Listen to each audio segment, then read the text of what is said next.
won't help us, who will help us?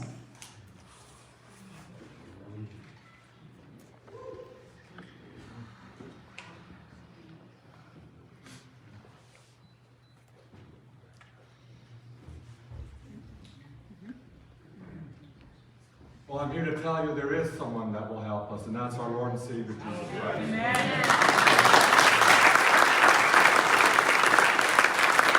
Good evening and welcome to this special event. My name is Pastor Grant, and on behalf of the 100 Mile House Baptist Church, I'd like to welcome you. Thank you for coming, and a special welcome to Carrie Simpson and the doctors. Brother Dr. Hoff, good to see you again. Wonderful, wonderful. I'd like to start this meeting with prayer, but before I do that, I'd like to remind you of something very important. And that is that we have a praise and worship service here every Sunday morning at 10:30. So I'm going to welcome you all. I hope to see you all there. Amen. Let's pray. Yes, gracious Heavenly Father, we thank you that you are almighty. We thank you for your goodness and your kindness. Lord, we thank you that you are our deliverer and our refuge. We thank you that you are our grace, mercy, and our peace. Lord, we thank you for these doctors, for their willingness and for their courageousness to stand and speak truth. Lord, we thank you and we pray that you would bless this meeting to your purposes, Lord, and that we would stand fast in the liberty wherewith Christ has set us free. Amen. Amen.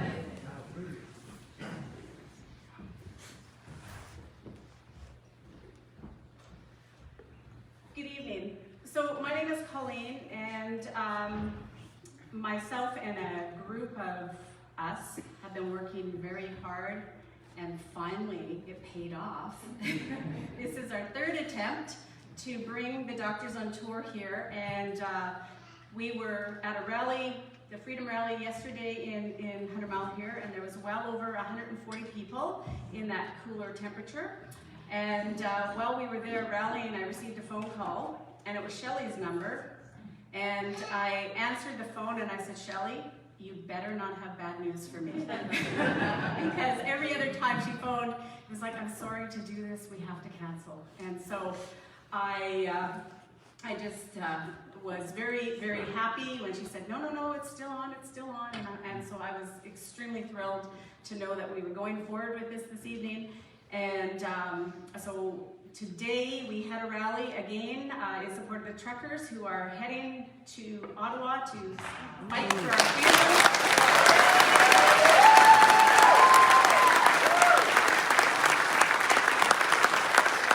And may they stay there for a very long time. We are hoping and praying for some drastic changes in our country, and we are hoping and praying that people will wake up and see what's going on. And everybody in our country is at risk for losing freedom. And so we need to stand up and fight back. So just for today, we had the rally, and I just want to let you guys know, because people were wondering roughly how many people showed up. So yesterday we had approximately 145 people. Today it was counted, rough quick count, well over 500. I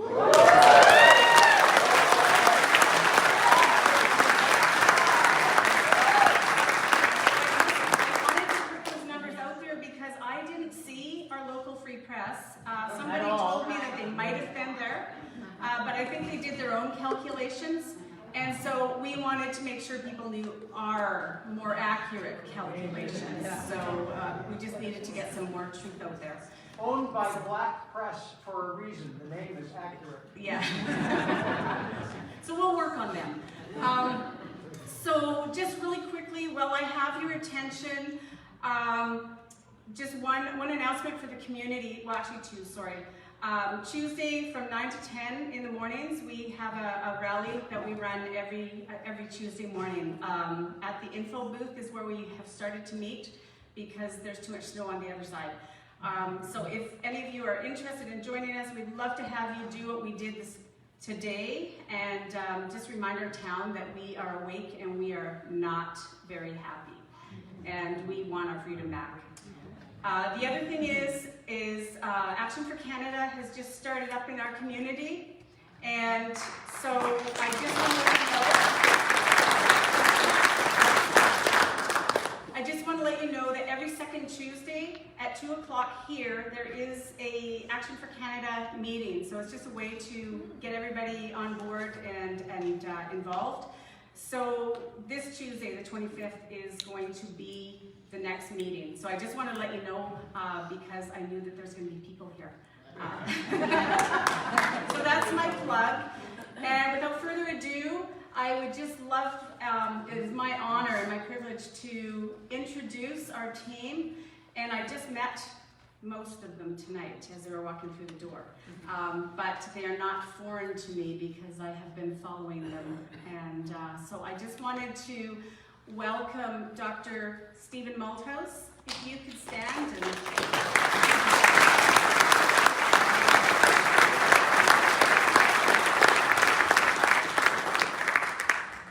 and Dr. Charles Hoff.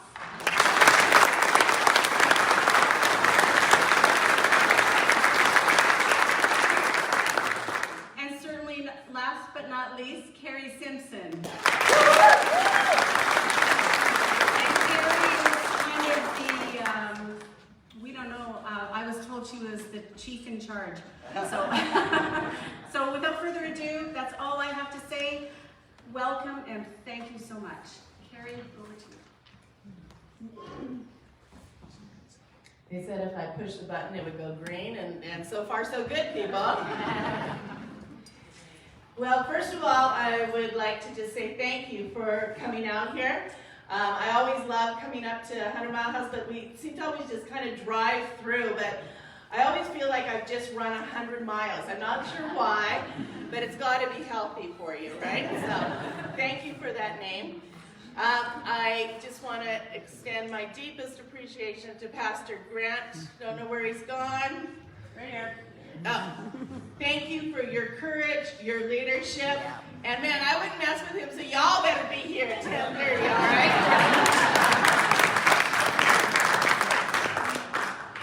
So a couple of things as Dr. Malthouse is getting his slides up and ready to go. As Colleen said, my name is Carrie Simpson. I am a director with the Canadian Voters Association, but I'm also campaign chair for the Frontline Canada movement. And Frontline Canada has kind of evolved to accommodate thousands, literally thousands of healthcare workers that have come to us for help. And that started after one day I was at my office and students, university students, started calling me. Carrie, they won't give me my keys to my dorm room. They won't give me my meal tickets. And suddenly I had 30 students from a Christian university, Trinity Western University, sitting in my office who were being denied access to the university because they weren't double vaxxed. And they refused to sign a form saying they would comply with all Bonnie Henry's orders that were in existence and wants to come. Now, what kind of university would encourage students to sign a contract like that? You know, yeah, cut your legs off. Yeah, okay, I'll agree to that, you know, whatever. So that was the start of Frontline Canada. As more and more people came to our offices, asked for help, we literally Zoomed with thousands of healthcare workers, paramedics, doctors, ferry workers, hydro workers. Now we have a team of legal people, lawyers that are helping get things back on track for everybody. So, a few months ago, I got a call from a Dr. Stephen Malthouse. Carrie, I'm concerned about what's happening with these vaccinations and the push to get the kids injected. And I said, yeah, I think everybody's kind of concerned about this. No need, you know, why are we doing this? He said, well, can we go on a tour or something? And I just said, sure, Dr. Malthouse. Little did I know that it would turn into a cross-province event and maybe across the country as well, because these guys seem to be really popular.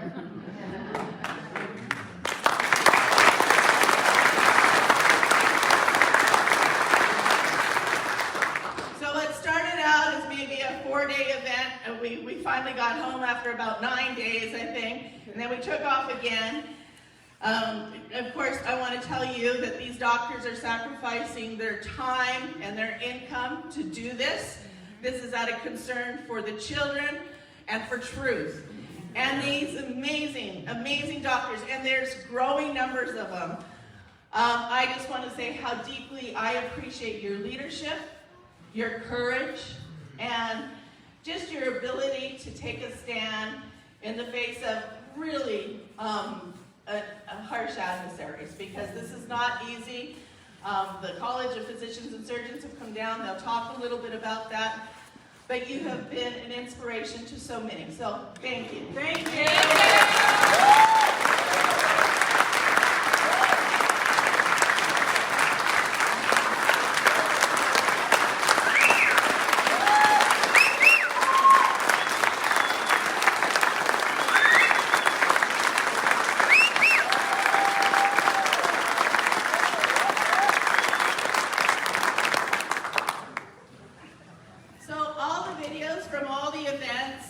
Are being live streamed, and they will eventually be up on frontlinecanada.ca and the Canada Health Alliance -doctorsroadtour.org.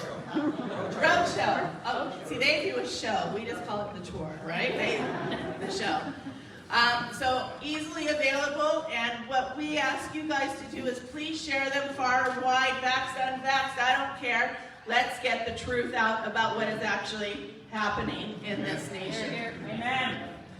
So without further ado, you'll hear lots from me throughout the evening on all the other things that are going on. But before I introduce Dr. Malthouse, I'm just going to say this. It has been such a special experience for all of us to have traveled and to meet with literally thousands of people.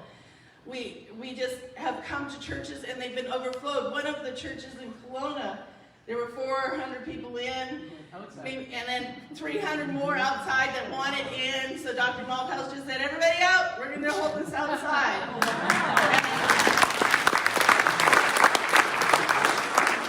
Without exception, it has been such a moving experience for so many people to be confirmed that their intuition, their logic, their knowledge, they were right. And man, as we look at what's happening across this province now, this is not only a failure, it's epic failure what is happening now. They are making people sick. They are making people just lose their livelihoods. When you Zoom with these people that have lost their jobs, their ability to pay their mortgages, you know, we watched that video of that song. Those are the people that are in our community, and at some point we all have to say enough is enough.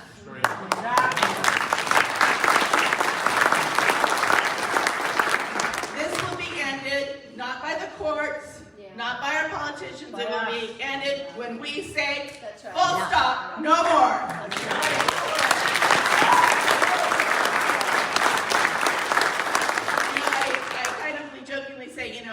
We are the problem because we were all so distracted, right? But we are the solution. And united, we have the power to bring about mighty change to make sure that this never happens again to anybody. And I think we owe it to the future. We owe it to our grandkids, our kids, to say we will ensure, we will become involved, we will become informed, and we will use the power we have through our democracy to make sure we have true leaders, not politicians, governing us. Woo! So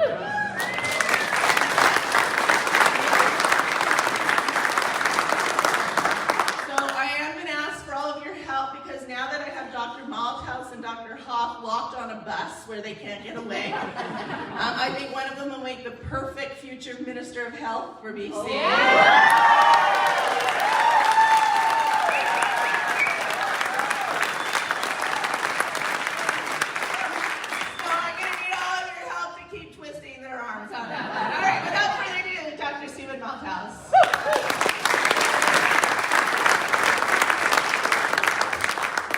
Good evening, everybody.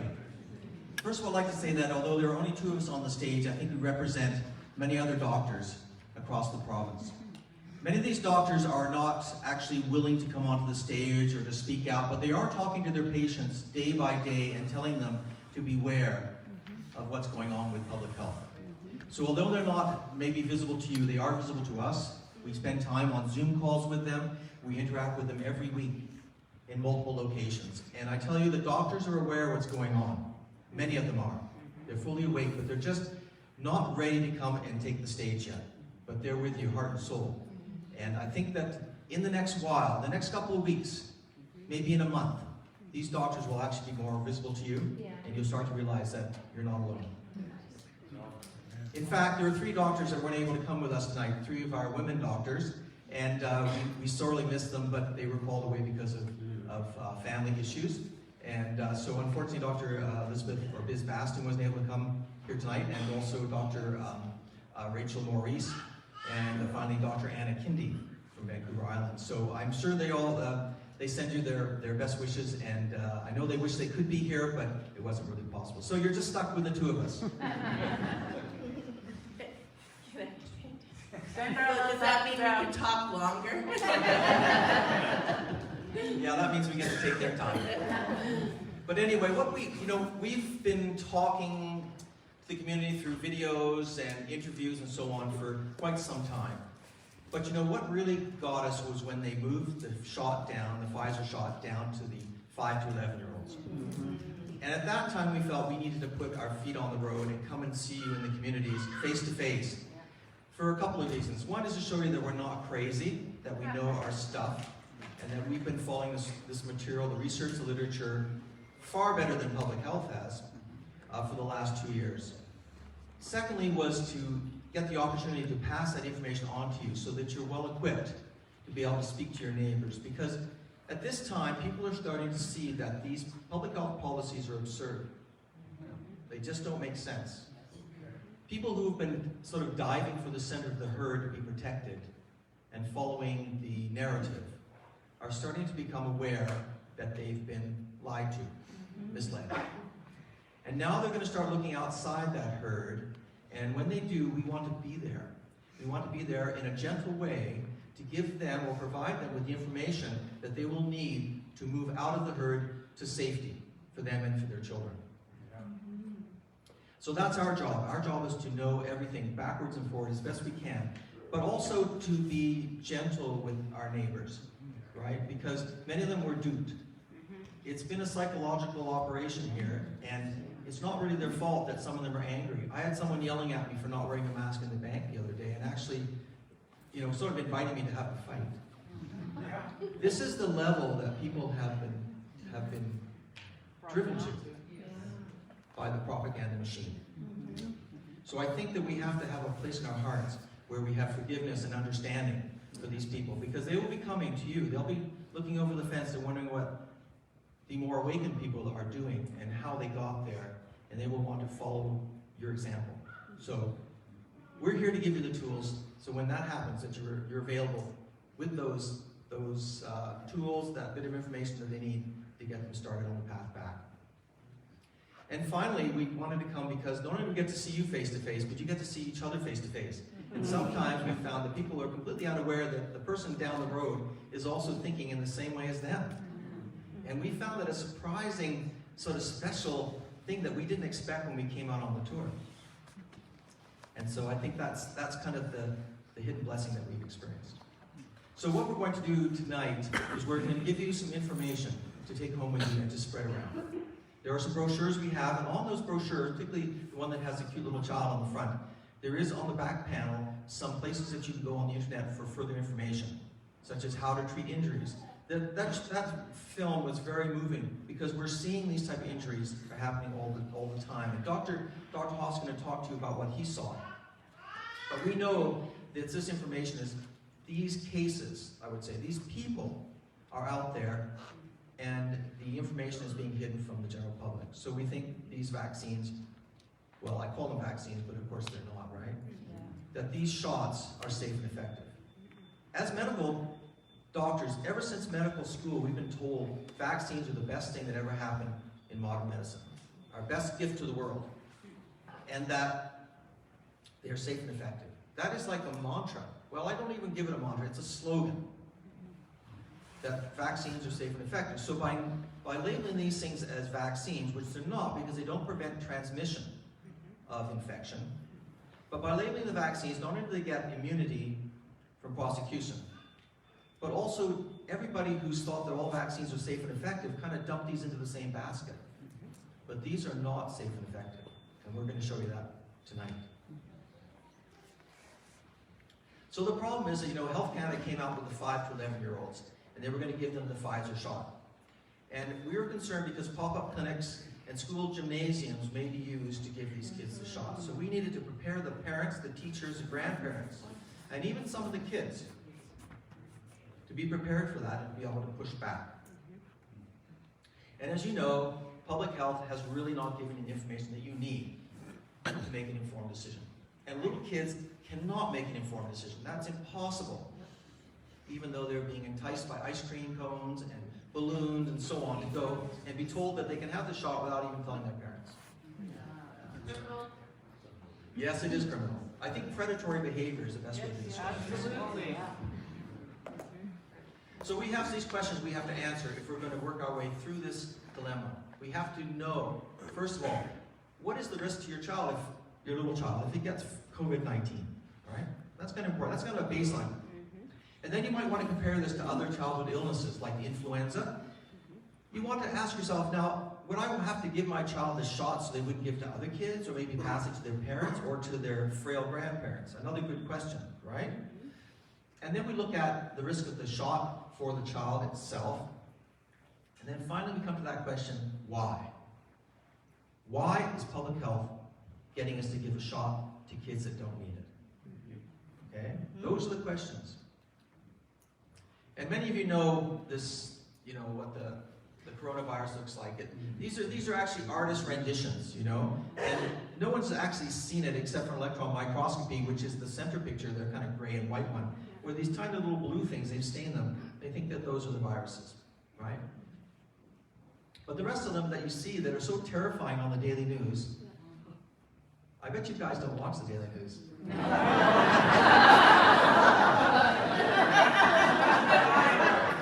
Yes, we could use that as an emetic in the medical department. Did you see the blank faces? I did see they didn't say, yeah, I would do that on the daily news. But these are the things that artists have been creating for us. So we actually kind of feel that there's really this deadly thing out there floating through the air that we can't see. And that little thing that I've circled there, that's called the spike protein. And that's important for later on when we start talking about how they created this pseudo-vaccine. COVID itself is a 3-phase disease. Although there may be an earlier phase, which is a predisposition. For example, vitamin D deficiency. And what happens, first of all, we think, is that a viral infection occurs, but by the time the virus is tapering off, people have an overreaction in their immune system, right? Their immune system starts to run rampant, and that creates inflammation throughout the body. Now that inflammation triggers another process, coagulation, or blood clotting. And these are the two things that take people to the hospital. They have inflammation of their body, blood clotting, which can occur in the small vessels of the lungs, making them very short of breath.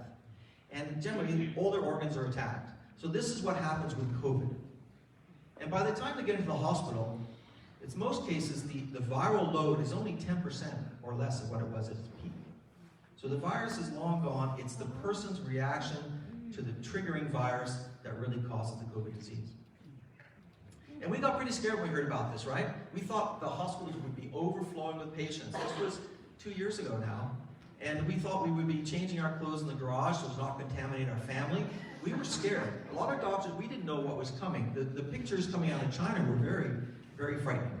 So we were just as frightened as anybody else as doctors, thinking we were going to get called back to start to do duty, and that many of us might even die. But then when we looked at the mortality, the all-cause mortality, because a lot of people died with COVID, not from COVID, based on the PCR test, that swab they do in your nose, which is completely false. In other words, the false positives on that are so high, 97%, at least above 90, and in some cases 100%, because the way they do the test is faulty, and also was never designed to be a test to determine if you're infected or not, right? So all those PCR tests were bunk up. But nevertheless, they used them to make a diagnosis, or at least a co-diagnosis of COVID. And then if people died with COVID as a positive PCR test, they will often label COVID on the death certificate, and that put the numbers right up to the ceiling. But when you look at the all-cause mortality, it's very useful because then you can't fool those numbers. If you died, you died. And when we look at the Canadian all-cause mortality on this graph, we'll see that actually the steady rise has not changed over the years. And that rise is due most likely to the aging population. So we really didn't have evidence of a pandemic.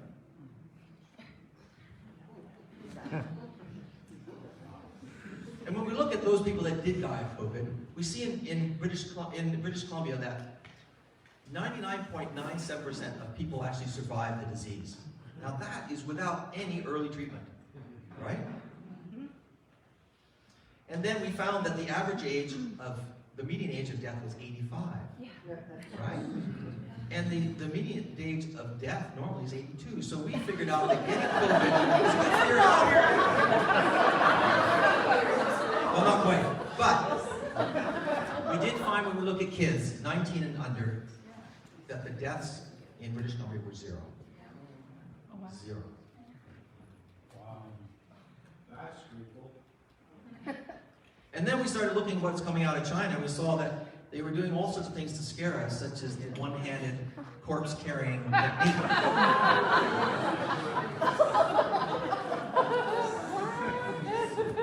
We would see there were pictures of people, pulling back their sort of body bag and having a cigarette, right? So a lot of it seems like it was theater. And then we found out the cause of the disease. How many people here don't watch TV? Quite a few. Yeah. Because we found that those people, we were looking for the common factor. Why some people are figure out what's going on and other people didn't. And the one which seemed most obvious was that people who had figured it out were not watching TV day in and day out, right? So they were not subjected to the propaganda. But there's been a psyop that's gone on for many, many years before this, right, to prepare us. And so if you were a regular TV watcher, you may have been affected without really knowing that you were affected, right? So even if you didn't watch it for the last year or so, you may find that you've been prepared. And then we talk about early treatment. Well, we had lots of things we could treat with. Ivermectin, for example. Ivermectin, if you look at this side, you'll see that whether you use it for prevention, use it for early treatment, use it for late treatment, or use it for preventing long COVID, it works beautifully. The thought is that 80% of the deaths in the United States that were attributed to COVID could have been prevented by just the use of ivermectin alone. And we have hydroxychloroquine and zinc, right? Azithromycin. And then we have budesonide, which is an inhaled steroid. We have chlorine dioxide, used a lot in Central America and down in South America with great success rate. So we see we have lots of tools, and there are others. We have plenty of tools to treat. And if we had treated early, we could have prevented almost all the deaths that we saw. But we were prevented from treating early. Even now, just the other day, I got a letter from the college. They wanted me to explain why I prescribe ivermectin for a patient. And that's what we've seen, is that doctors are prevented from using early treatment for their patients. Now, why would they do that? Why would public health, is supposed to be there to protect you, why would the College of Physicians and Surgeons, so there to prevent us from harming you, enforce a policy which doesn't allow you to have early treatment? Ridiculous. If you had vitamin D levels which are adequate, and in Canada, let me ask, how many people here take vitamin D supplements?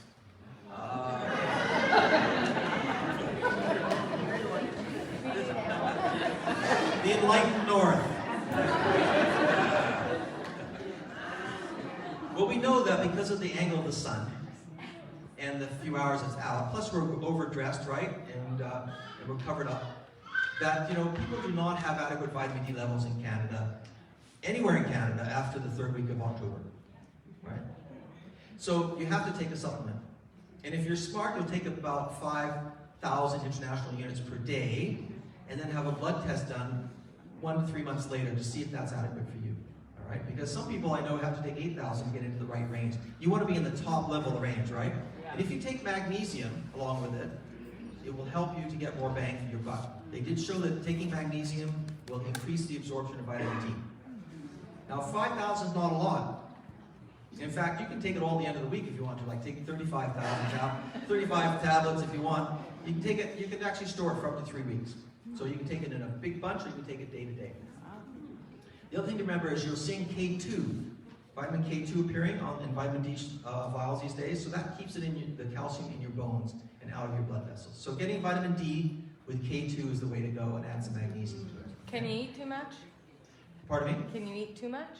No, eat too much. By that you mean eat too many of the pills or take Yeah, too much of too much vitamin D. You probably could, for a couple of reasons. One is if you have a genetic disorder with magnesium. If you take vitamin D, it may uncover the disorder. So you could have tremors and cramps. We've heard about that. The other one is you can take vitamin D in large amounts for a long period of time without any adverse effects, including kidney stones. So there's research supporting that. Now, whether there is a ceiling for that, probably there is, but we don't really know what it is because no one takes it. Now, I suppose if your child ate a whole bottle, you might have some concerns, but you'd have to do the calculations. Okay. Good question, though. But this is a study from Malaysia where they found that if you had adequate vitamin D levels in your body, the mortality or death rate for any age group was 0. Just with vitamin D alone. You know, we sent stuff out to public health, and I sent it to our long-term care and where I live, and I sent it to the hospital. And telling them we should be giving vitamin D to people right at the very beginning. And you know what they said in an email which was uncovered? They said those people up in the Comox Valley think vitamins cure everything. Yeah. Anyway, public health had their own idea what to do with COVID, right?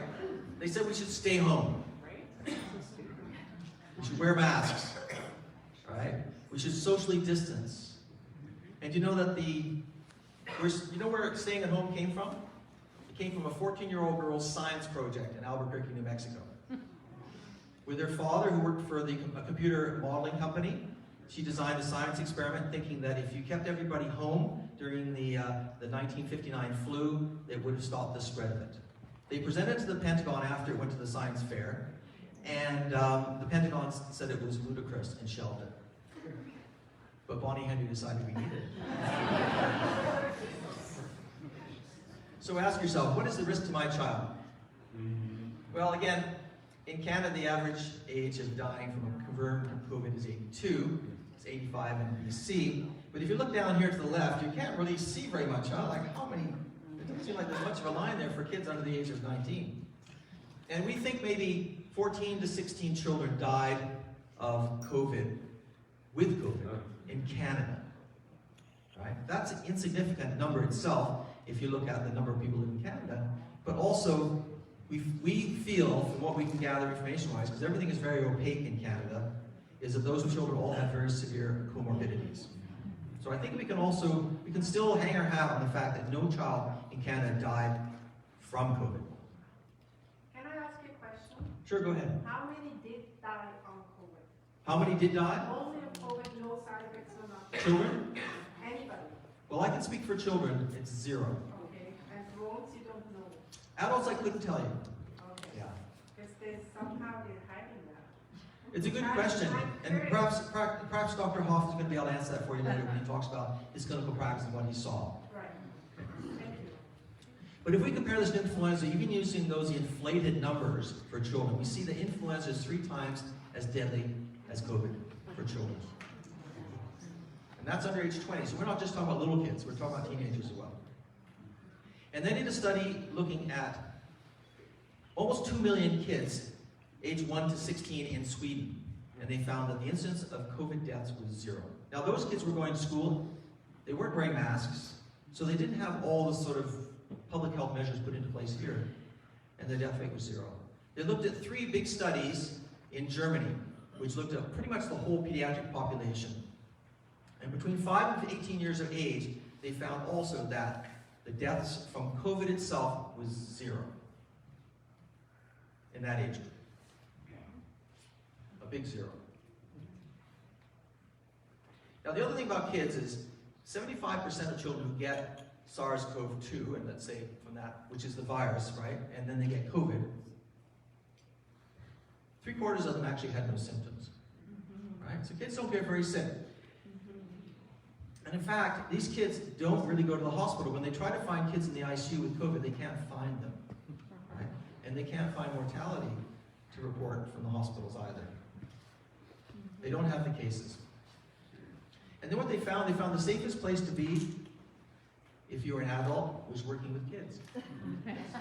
Being a teacher in kindergarten or grade school. Because children do not pass it up to adults.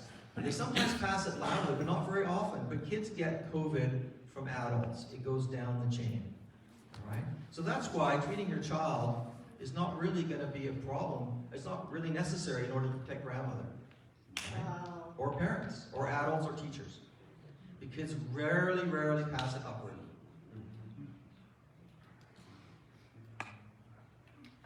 Could you explain why that is? It's because teachers are too ornery. Because We don't really know why that is. We don't know exactly why it is. It could be that that children, because 75% don't have symptoms, others may be very mild. It could be that what they do is they stop the virus from multiplying and turning into a greater number in their own body. So they're kind of the dead end for the virus. Yeah. It could be that's the case because they don't have ACE2 receptors in the lungs. There are various different things that they're able to tackle it in their noses and throats, right? So they don't let it get into very deep disease, and it may be for that reason they don't spread upward. It may be to do with viral load. Yeah. We may have some more to it. Can you answer that? Do you have any thoughts on that? But it's a phenomenon that we've observed. We may not know the reason for it. Now, the other thing, of course, is that, when it comes to treating kids with a COVID jab, we have to think, well, does it do any good? Even Dr. Walensky from the CDC, who's the head of the CDC in the United States, even she came out and said that the shot does not prevent transmission. You can still get it, and you can still give it. And in fact, the other thing that people always say, well, wouldn't get it so bad. Right? Have you heard that? Yes. So those are the two arguments. First of all, you say, well, it doesn't stop you giving it to somebody. And then they say, well, yeah, I'm in ICU, and and I had the shot. I'm in the ICU, and I'm doing my last rites. I wouldn't have had it so bad. It would have been worse if I had had the shot. Right? It kind of doesn't really make sense because we're finding now, particularly as more people are getting the shots, that the number of hospitalized severe cases is exceeding the unvaxxed or the vax-free. And now that's based on a population number. So that's, if there are more people that have given the shot in the populace, if you account for that, you're starting to see now the tipping point has been passed, where those in the hospital, which are the severe cases, are those that have had the vax. So that kind of pulls the carpet out underneath that argument that it would have prevented from being more severe. Okay?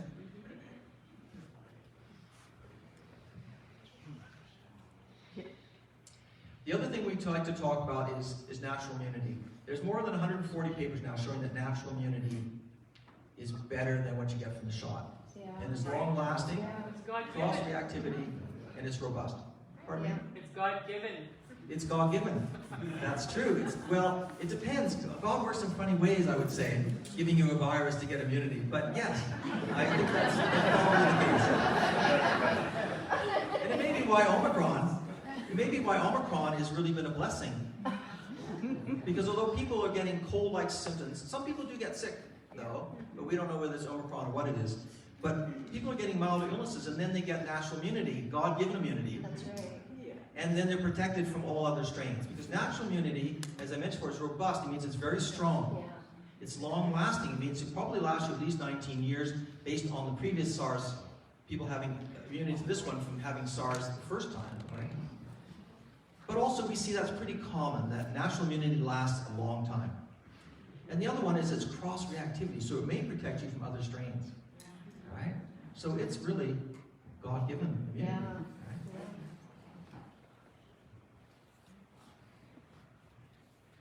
Quick question if I may.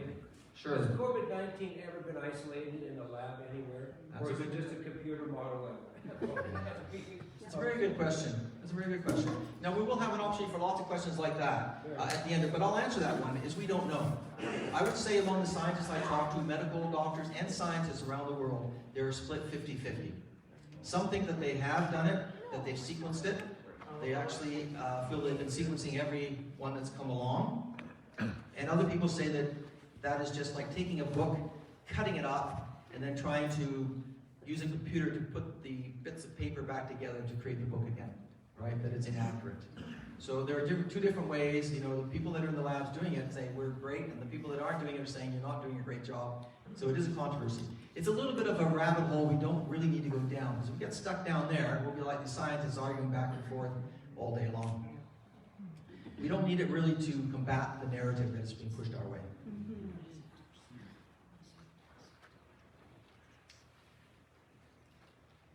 So let's look at the summary here. Most children have mild or no symptoms, right? Yeah, They don't need a treatment. that's right. They rarely get severely ill. So few that you can hardly find them in the hospitals. Death is really statistically 0. Under age 20, other things like everyone who died with it had severe comorbidities. COVID doesn't leave damage behind them. It doesn't leave lung problems in these kids. Because the lung problems we see with adults who get bad COVID are often due to things like clotting in the lung, in the small blood vessels, which may leave something lingering.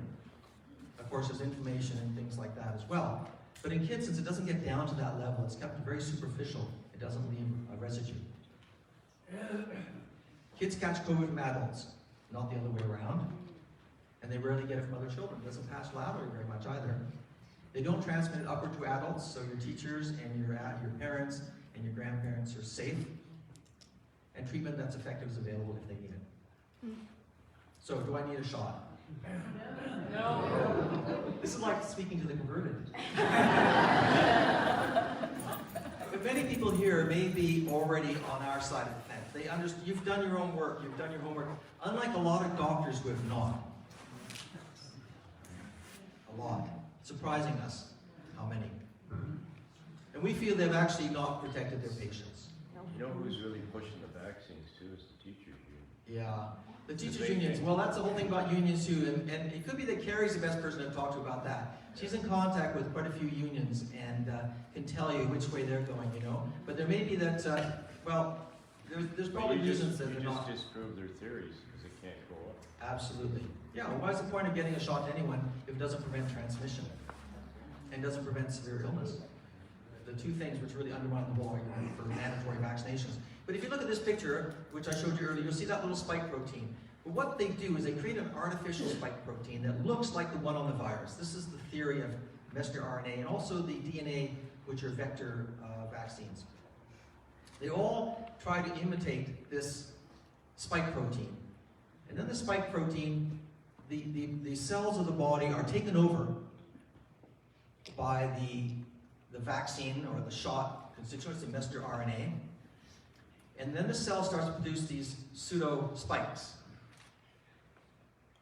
Now the idea there is that if the spikes get into your circulation, your immune system sees them and becomes aware of them, so that when you get exposed to the real virus sometime in the future, that you're prepared.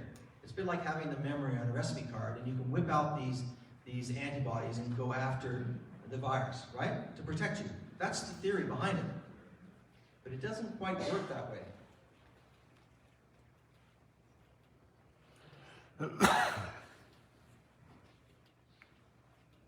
These are the questions we have.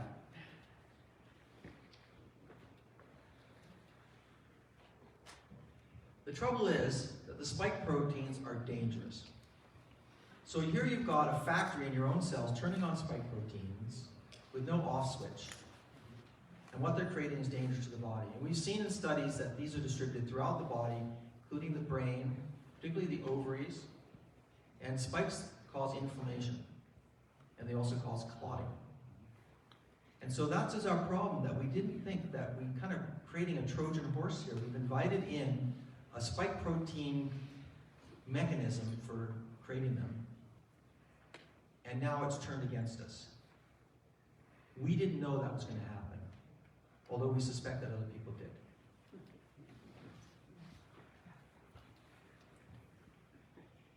Just a quick thing here about if you've already had COVID. Now we found that in some of the old studies that they did with ferrets, for example, they tried to create a SARS vaccine. And when they gave it to them, these animals had quite a good response to it. They created lots of antibodies. But then when they were later exposed to the natural virus, their systems went crazy, and the ferrets died. Or they were sacrificed, and they saw that throughout their bodies, particularly their lungs, completely inflamed. They did a similar type of study, trying to create a vaccine for respiratory syncytial virus for kids in the late 60s. They had 30 kids. 2 of them died, and the rest were hospitalized, because they created a vaccine which did the same thing. It actually primed the immune system to overreact when they were exposed to the real virus. So this could be a problem with our shot. If you get the shot and you kind of prime your system with this peculiar thing called antibody-dependent enhancement or pathogenic priming, if you actually get your body primed to overreact next time when you're exposed, you may have end up in the ICU. And this is very similar to bee stings, right? You get one bee sting, you usually don't have much of a reaction, but then you get your second one. That's when you have the swelling and the redness and so forth, right? So it's a bit like that. It's like priming the person. And now I'm going to pass this over to Dr. Hoff, who's going to tell you a bit about his own personal experience and in the clinic, and talk to you a bit about spike proteins.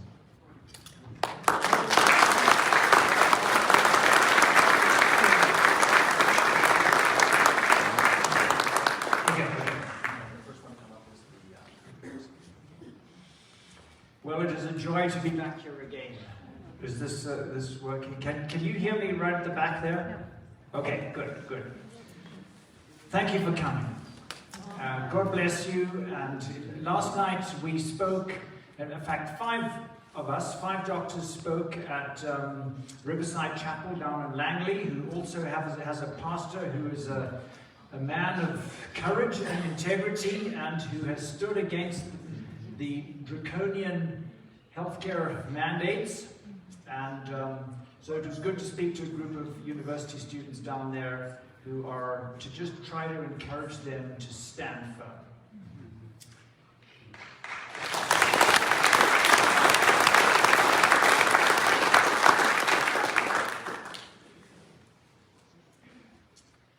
As I think most people have now realized, this COVID vaccine rollout has been an utter failure.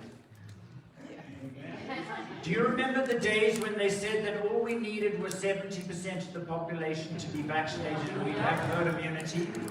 Well, we've now got over 90% and more COVID than ever. So if anyone still thinks that this shot is effective, they're not thinking. The evidence is very clear. And of course, they just want you to have more of what didn't work the first time. Just get another jab. It is a complete failure. In fact, not just does it not work, but these COVID shots have now broken all records for the most harmful medical treatment ever foisted upon humanity.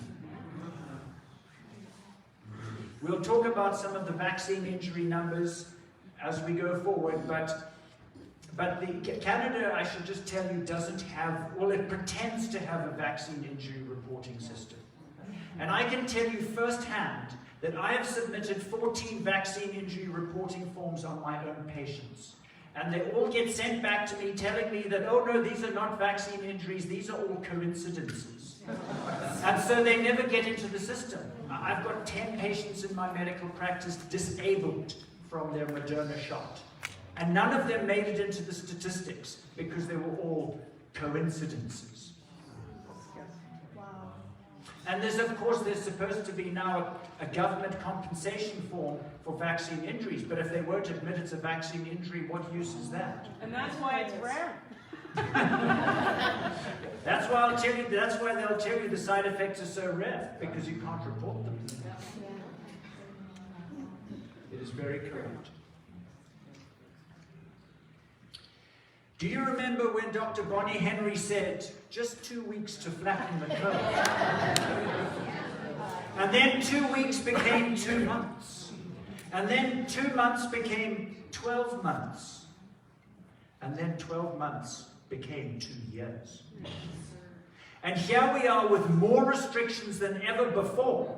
Now we've got two classes of citizens, the vaxxed and the unvaxxed, where the unvaxxed are discriminated against and punished for refusing to have the most useless and dangerous medical treatment in history.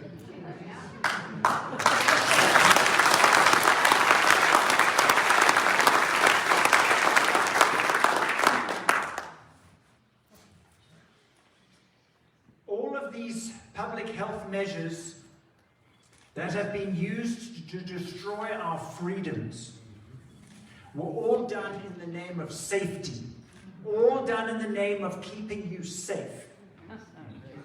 And the fact that after 2 years of all these restrictions and 90% of the population vaccinated, there is no reduction. The restrictions are worse than ever because we now have vaccine passports.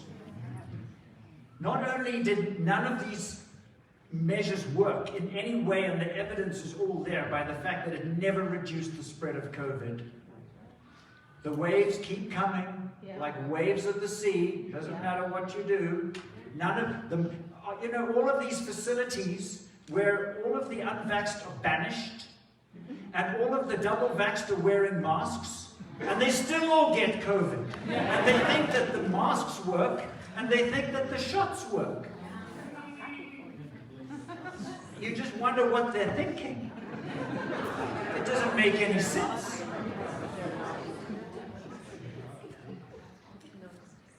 So there is absolutely no evidence for the effectiveness of any of these measures that have been done to rob us of our freedoms. Absolutely none. Yet despite all of the evidence for what an utter failure all of these public health measures has been, they just want you to have another shot. So obviously, it's not about stopping the spread of COVID, it's all about getting as many shots into as many arms as possible. Because they're not interested in evidence, they just want you to have another shot. And then the greatest concern comes when they now want to do our children, for whom COVID poses no risk. Why would you want to vaccinate children with an experimental product with completely unknown long-term consequences against a disease that poses no risk to them? You either have to be demented or very evil. Because it makes no sense. No sense at all.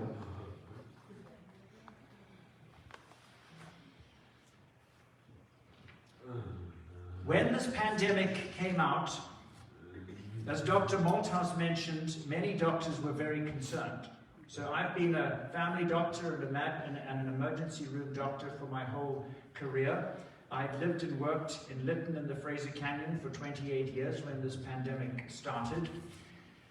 And a work team came from Kamloops to set up a negative pressure room. We divided our ER into a COVID section and a non-COVID section. And we were told that when the ambulance brought in these people that were short of breath, we needed to intubate them and put them on the ventilator and send them off to Kamloops. And we were told that doctors and nurses in China who were dying doing this. And I need to tell you, I was a little nervous. I'm not an anaesthetist. I'm a country doctor. I don't intubate and ventilate a lot of people. So, and these were going to be very dangerous people. These were going to be people with a huge viral load that were highly infectious and that could kill me or lead me to take this virus home on my clothing or something else and harm my family. So I was nervous. But then survival figures from COVID started coming out that actually said that the survival rate was approximately equivalent to the flu in every age category. Most of the people who die from the flu are the frail elderly. It's usually the people that are in the long-term care facilities. It's not the children. It's not healthy young adults.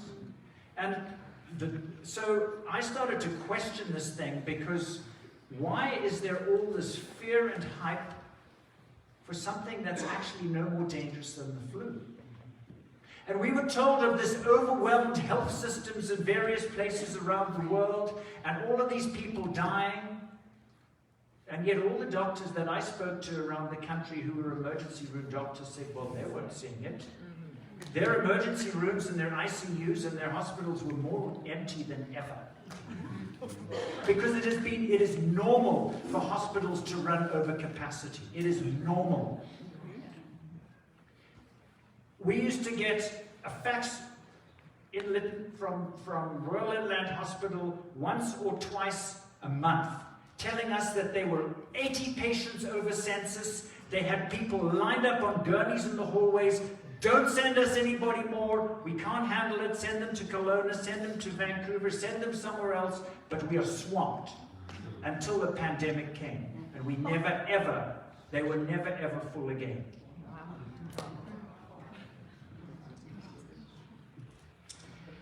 And when our emergency room and our whole health facility burned to the ground in June of this year, the pandemic had been going exactly 18 months. And by that time, we had not had one single COVID patient brought into our emergency room. Not one in 18 months. All that ventilation and equipment that we had, all the practice that we'd had, suiting up and suiting down and PPE, trying to figure out how you were going to intubate somebody where you could hardly breathe and hardly see, and try and be slick about it so that you didn't kill yourself in the process by getting a massive load of this virus. It's like a lead balloon, just never took off. And I realized that there was a narrative of fear that had been driven by the incessant government propaganda, driven into every home that watched television. And doctors were vulnerable to exactly the same fears as other people were. Unless you actually started looking in the alternative media to find the real truth. Because the government-controlled media, and the media that are owned by the same people that own the pharmaceutical products, were not telling the truth. That's right. When I saw that there were starting to appear good information on safe and effective treatments on COVID that were being actively suppressed, this rang a bell in my head, a red flag went up. We knew that hydroxychloroquine was effective against the first SARS virus right from back in 2006. So there was no reason why it shouldn't have been effective against the second SARS virus, which is SARS-CoV-2. And yet, the pharmaceutical industry created a bogus scientific study that was published in The Lancet, which is one of the most reputable scientific journals. Complete bogus science. And what they did in order to create this was they literally overdosed these people with hydroxychloroquine. Literally. They gave them ridiculously high doses to basically make them do worse than people that didn't have it. So that they could prove that hydroxychloroquine, which we've been using for years and years and years, incredibly safe and effective. We usually use it for treating autoimmune disorders, arthritis and lupus and other things like that. But they needed to prove that it was no longer safe.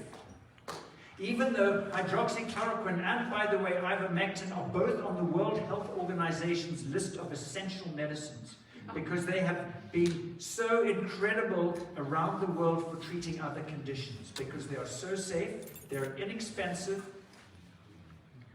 and they're effective. So when I saw that, and then of course, as you probably know, the College of Physicians and Surgeons has told doctors that we are not allowed to prescribe ivermectin, despite the fact that there are 69 scientific studies showing its safety and effectiveness. We're not allowed to prescribe it. You can prescribe it for scabies or lice or worms, but it's not safe to use for COVID. How does it work against COVID if it is more of a Yeah, so ivermectin works, it blocks the spike protein. So the spike protein, the COVID virus gets into human cells by the spike protein connecting with a receptor on our cells in our respiratory tract called an ACE2 receptor. And it's the kind of docking mechanism that allows the virus to get into our cells. So ivermectin works by blocking the spike protein on the virus and the ACE2 receptor on our cells, so it literally stops the virus from getting into our cells. And ivermectin had been known to be an antiviral for 10 years before this pandemic. So it was a logical, natural thing to try for this because we knew it had antiviral properties. Most pharmaceuticals have multiple applications. So to try and discredit it as a horse dewormer is like trying to discredit penicillin because we use penicillin on horses. So does that mean you can't use it on people? That's absurd. It has multiple applications. So it works by preventing the virus getting into our cells, which means the virus then can't replicate, which is why it actually is used for prevention as well as treatment, but it also works through 5 different anti-inflammatory pathways. So it helps in literally every phase of the disease, whether it's the phase of rapid viral replication, which is the first 7 to 14 days, whether it's in the inflammatory phase, which is the second phase, or in the final, the clotting phase. Because of its anti-inflammatory properties, it works in every phase of the disease. It is the perfect medication for this because it has such a brilliant safety profile.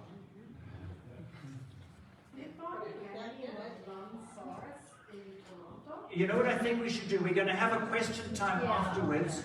So let's just keep your questions for later, just so that we don't lose the flow of things. Excuse me just 1 second. I have to put a battery in Dr. Charles. That's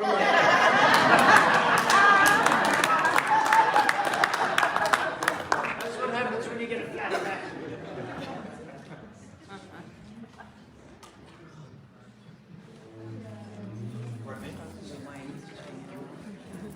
Okay.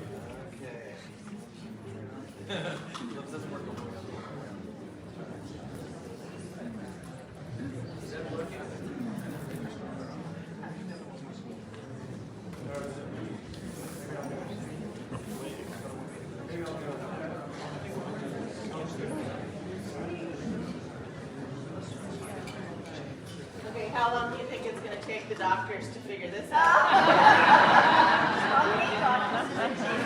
This is a test. So typically I get to speak in between all the doctors, but with 2, they're just going to go on the thing. So this is a great opportunity that I will take full advantage of. So did you get your voice back? No, I'm silenced. Silenced. We managed to do what the College of Physicians and Surgeons couldn't do. He's been censored. So a couple of things that have happened. You know, we look at what's going on here, and there's this wonderful scripture that says, you know, he who presents his case first seems right, till the voice of second questioning starts to question, right? And as we've been that voice of second questioning, we see the biblical truth and what is transpiring here across this province, that it doesn't stand up to second questioning. And I think, you know, we as people in a free and democratic society have so many tools. Not only do we have history with us, but we also have guidance and wisdom to see what was coming on. So people have got to be commended for taking stock on what was going on, because as we said, the spirit of fear that was just unleashed across this nation.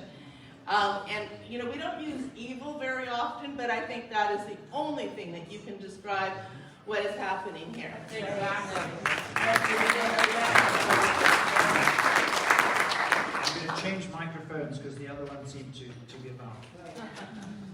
I think it's 1 Corinthians, maybe it's 2 Corinthians chapter 15 says, test all things and hold fast to that which is true. That's right.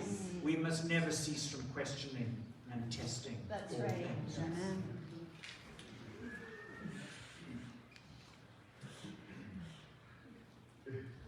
when I heard that these pharmaceutical companies were developing gene-based vaccines, I started looking into gene-based vaccines. Test all things and hold fast to that which is true. And I read about the studies that Dr. Malthouse had mentioned, where those studies were, that was a disaster. The laboratory animals that they had tested these things on back in 2005 and 2006, trying to develop a vaccine against the first SARS virus, ended up far more susceptible to the virus than if they had never been vaccinated, through that process called pathogenic priming. And that, by the way, is most likely what we're seeing now. The people who have had 3 shots are getting way more sick than people who have had none. It literally damages their immune system so that it makes them far more susceptible to the virus than if they'd never been vaxxed.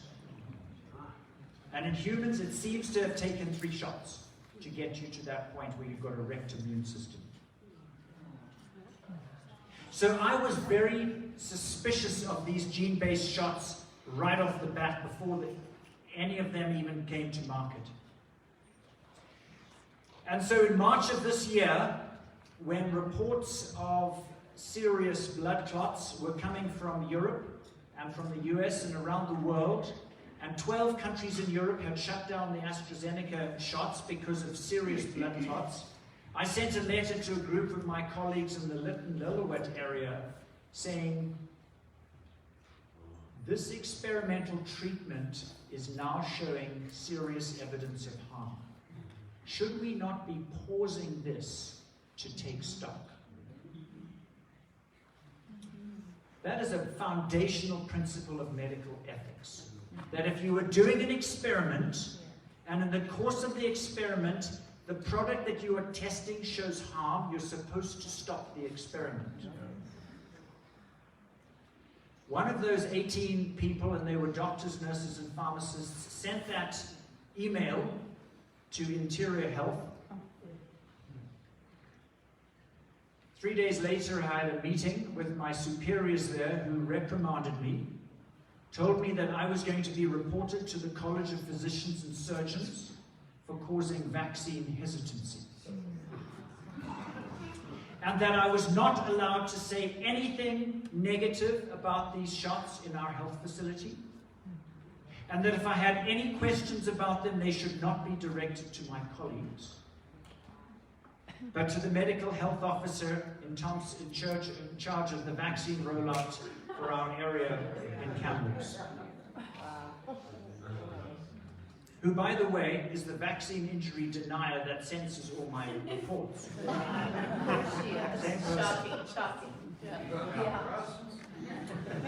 So, I sort of waited to see what the college would do and know that I was now going to be under investigation for causing vaccine hesitancy.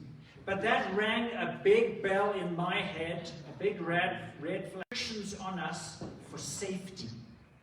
Yet here was a doctor who was questioning research that had been done in 2020, when they were trying to figure out how long natural immunity lasted. And they showed, looking at T-cell immunity from the first SARS virus, that T-cell immunity from a previous virus lasted more than 18 years. And we couldn't go back any further than that, because that's when the first SARS virus appeared out of the lab in China. It was 18 years before.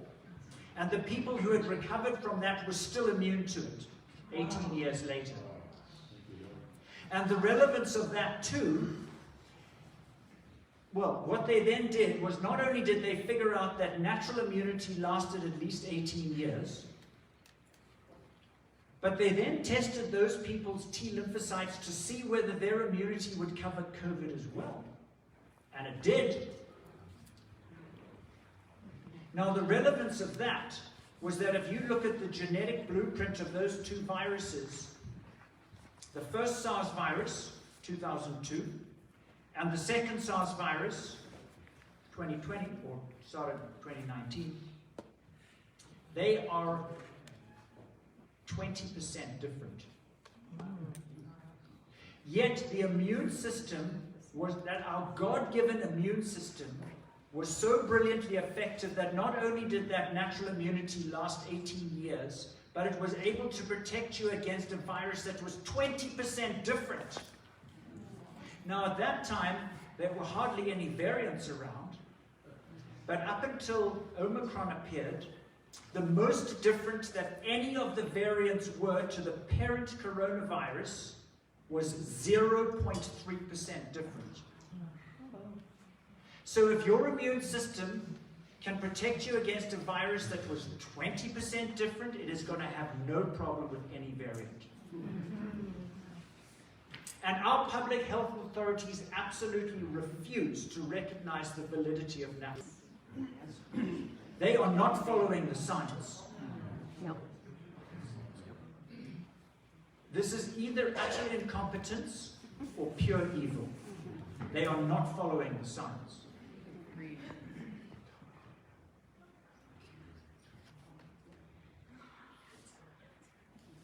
So I explained to this nurse that this lady who had had COVID 5 weeks before and had now been vaccine injured by her COVID shot, which she didn't need another shot. I said to her, please will you just tell her she doesn't need another shot. She is immune. And I explained from Duke University in Singapore in detail to that nurse. I said, this is the scientific rationale for natural immunity. And the nurse told me that she was not allowed to tell the patient that she didn't need a second shot. That conversation with the nurse got back to Interior Health, who accused me of telling nurses to tell people to not be vaccinated. And so on the basis of that, I was fired from the emergency room after working in the... I've never literally had a... Despite going through school and, I was at boys-only schools right through my entire schooling. And there were people that had fights, You got upset with somebody, you sorted it out behind the shed, the bicycle shed. Yet I've never had a fight with anyone. Romans 12:18 has been my motto. As far as it depends on you, be at peace with all men. I've always hated conflict and done whatever I can to make peace with those around me. So now that I was at odds with Interior Health and the college, it really upset me because I really didn't think I had done anything wrong. I was trying to advocate for the safety and well-being of my own patients. And I was being treated like a trouble causer. I was being told that I was putting people at risk by expressing concern about the safety of these shots.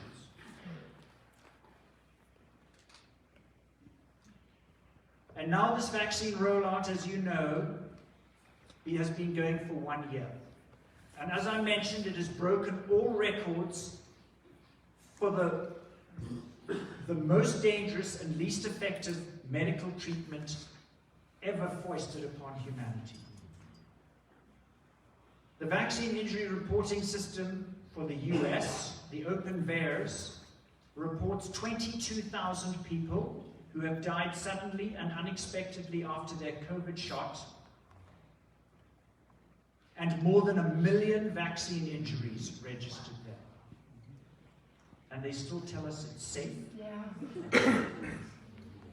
And the fact that we have 90% of the population vaccinated and record COVID, so many COVID levels that they've told us people shouldn't bother to get tested anymore because the testing stations are overwhelmed. Yeah.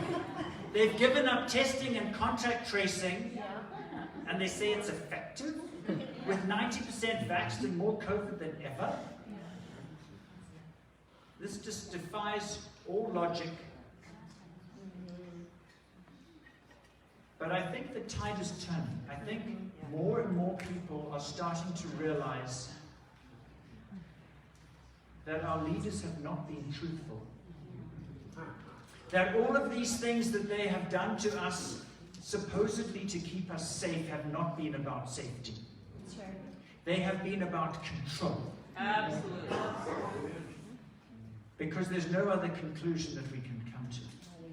And the fact that they now want to vaccinate our children with the most dangerous medical treatment in history to protect them against a disease that poses no risk to them Yeah. should make you angry. Yeah. Very righteous. It really should. Yeah.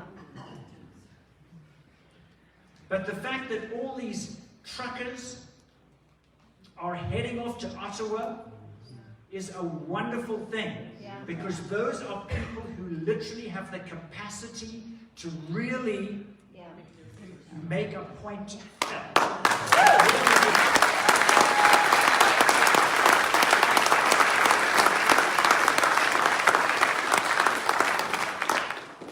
The medical health authorities have fired all of the vaxxed people, all of the unvaxxed people out of the hospitals and healthcare centers, and now have a crisis of staffing because all the vaxxed people have COVID. That's right. And yet they're telling them that they can go back to work even with a positive COVID test as long as they're not too sick. Yet they don't want to employ the healthy unvaxxed ones. That's right. If anyone thinks that any of this makes sense, please would they explain it to me?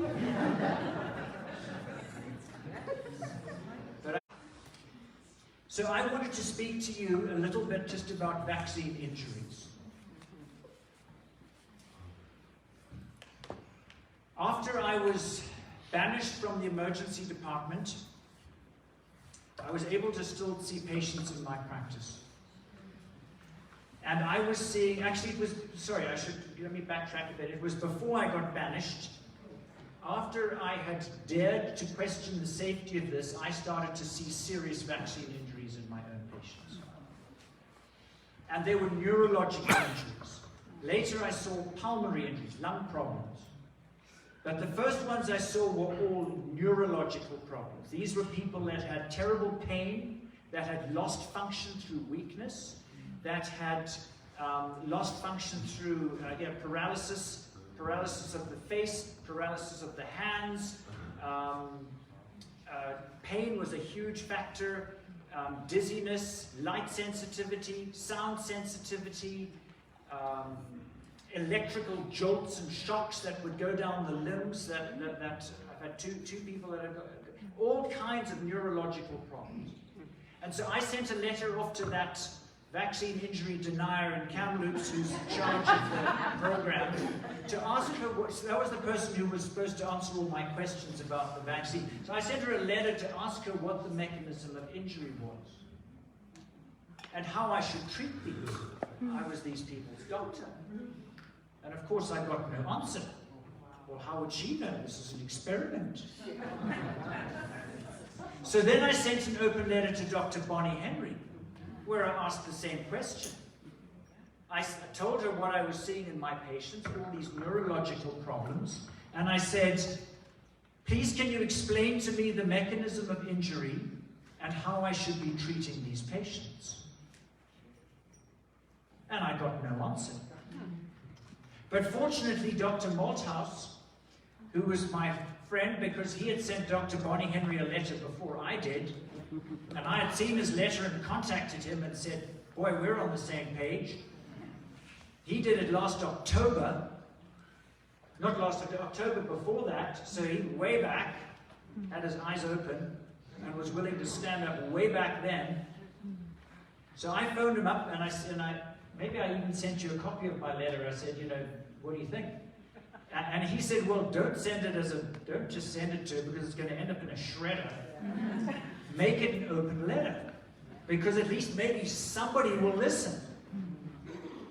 So thanks to Dr. Malthouse's wise counsel, I sent it as an open letter. And of course, I got no answers. How was she going to know? This was an experiment. She didn't know what the mechanism. But she referred me to a vaccine injury safety specialist who offered me a telephone meeting.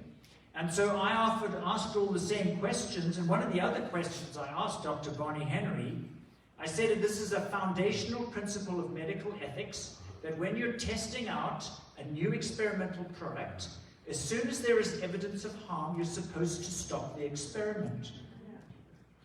So on the basis of this foundational principle of medical ethics, shouldn't we be stopping the experiment? So this vaccine safety specialist, the only thing that she could say to me was that all these neurological problems that have now started in your patients that got their shot, these aren't vaccine injuries, these are all coincidence. Ridiculous. It was absolutely ridiculous. Because, so I have now 10 people in my medical practice who are literally disabled from their COVID shot. And I think it's 85% of all their problems started within 72 hours of their shot. And these are all coincidences. This is vaccine injury denial.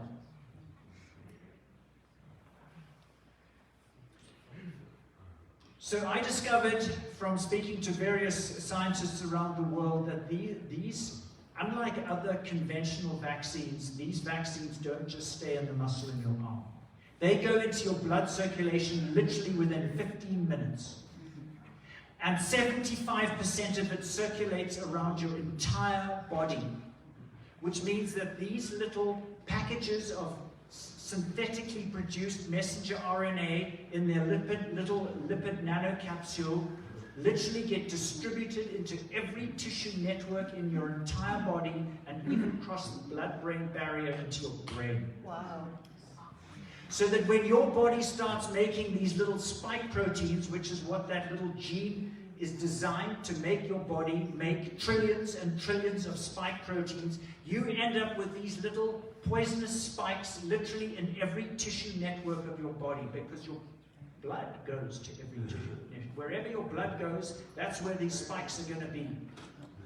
And those little lipid nanocapsules get absorbed into the lining around each blood vessel in your capillary networks, because that's where absorption happens. That's where your blood slows right down in those tiny, tiny little vessels. And so those little spikes are now being produced in the cells around your blood vessels. And if those little spikes were in a virus, they form part of the viral capsule. You've all seen the pictures of the coronavirus that Dr. Malthouse showed you. It's got these, looks like a sort of a, one of those sea mines, that they used to use for sinking ships. They've got these little spiky bits that stick out all over. Those are the spike proteins. The problem is, when these spikes end up in the cells around your blood vessels, those spikes form part of the cell membrane, which means that those little spikes are now sticking into your blood vessels, which means that the lining of your blood vessels is no longer smooth, which means that when a blood platelet comes along that and it hits this rough spot with all these spikes, it assumes that this is a damaged blood vessel which needs to be stopped, needs to be blocked to stop bleeding. That's what God invented platelets to do that. That's what stops us bleeding to death. When you cut yourself, you damage the vessel, the platelet comes through that little vessel, it hits this rough damaged spot, it blocks the vessel and the bleeding stops. So just as smoking will predictably cause cancer because of all the carcinogens in it, these COVID shots will predictably cause clots because they generate spike proteins in your blood vessels. And we'd been told about these big blood clots that the media, I told you about, all the Johnson & Johnson and the AstraZeneca were shut down in many countries because of big blood clots. But when I figured out that where these spikes were being made were in the tiniest of blood vessels, I set out to try and discover if this problem of microclotting was actually happening. So I started doing a blood test called a D-dimer test, which is a test that emergency physicians do to see if a person has a blood clot. If you went into an emergency room and you had a red, painful, swollen leg, and the doctor wants to decide, so is this now an infection or could this be a blood clot? They will often do this blood test called a D-dimer, which will tell you if blood clotting has occurred. It doesn't tell you where it is. Usually the symptoms will guide you as to where it is, but it tells you where the clotting has occurred. So I started on patients that came into my office that had had their shot within 7 days. I would say to them, do you mind having this blood test to see if maybe it's caused clotting in your body? And I found that more than half of them had an elevated D-dimer, showing that more than half of them had evidence of clotting, even though these were not vaccine-injured people. These were people that thought that their shot went fine, that they had no problems with it. But the relevance of this is that clotted vessels never go back to normal. A clotted vessel remains permanently blocked forever. So with every successive booster and shot, you're going to get accumulating damage every time. And it's just Russian roulette as to where the clots are going to be and how many are going to be. And when? And when. And so the problem is with these tiny microscopic clots will not show on a scan because they are too small and they're scattered throughout your body. They are just too small to be shown up on medical imaging. So I have 6 people in my practice who now find that they get out of breath doing things that they had no problem doing before. And I fully suspect that those 6 people probably had thousands of blood clots in the capillary network in their lungs. So they now have all these obstructed vessels in their lungs so that they just get out of breath because the oxygen exchange is not happening anymore. And the biggest concern with that, if you block off enough blood vessels in your lungs, you then end up with a condition called pulmonary hypertension, where the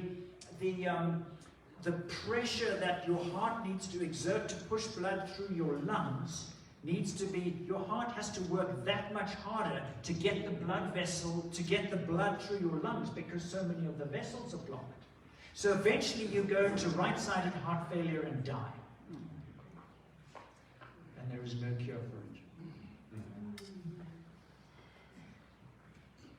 So we now know that these shots are doing permanent damage, not just the blood clots, because sometimes you'll hear about the big blood clots, the heart attacks, the strokes, the cerebral, the brain clots, and all the other ones that you might hear about. But what I found was happening in my patients were these were microscopic clots in more than half of people. And of course, these will happen in kids too. This is not dependent on age. It will happen in anyone. So we now know that there is an increasing rate of cancer in people who have had these shots because it is also causing permanent damage to your body's ability to repair DNA and to fight against tumor cells.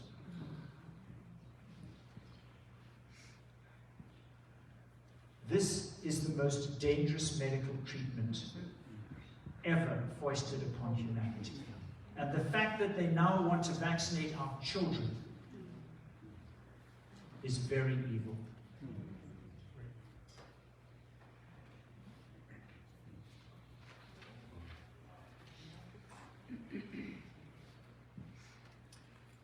These are some figures. I told you about the vaccine injury reporting system from the US. These are the figures from about 2 weeks ago. The latest figures are higher than this. You'll see 20,000 deaths, 106,000 people in hospital from vaccine injuries. And as I said, more than 1 million vaccine injuries in total. And a study from Harvard University 10 years ago showed that less than 1% of vaccine injuries are ever reported. So you can multiply those numbers by about 100.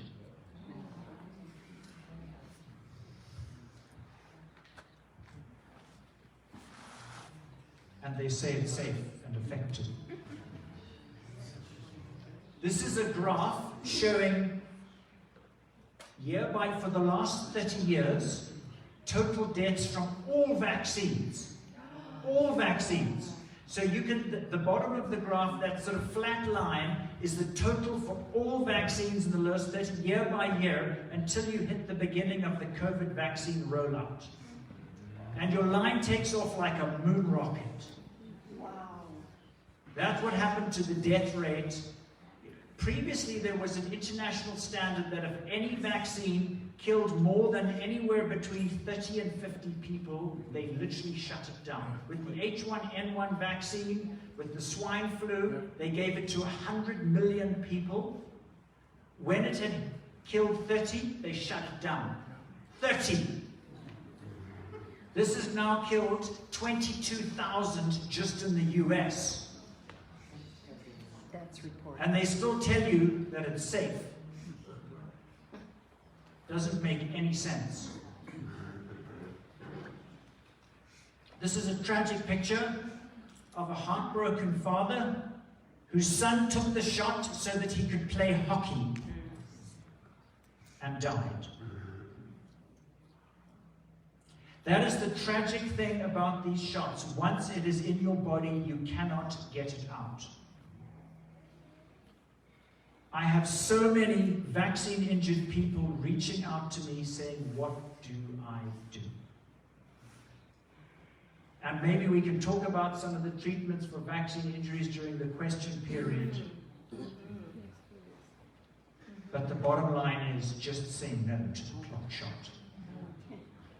Just say no. It is not safe and it is not effective.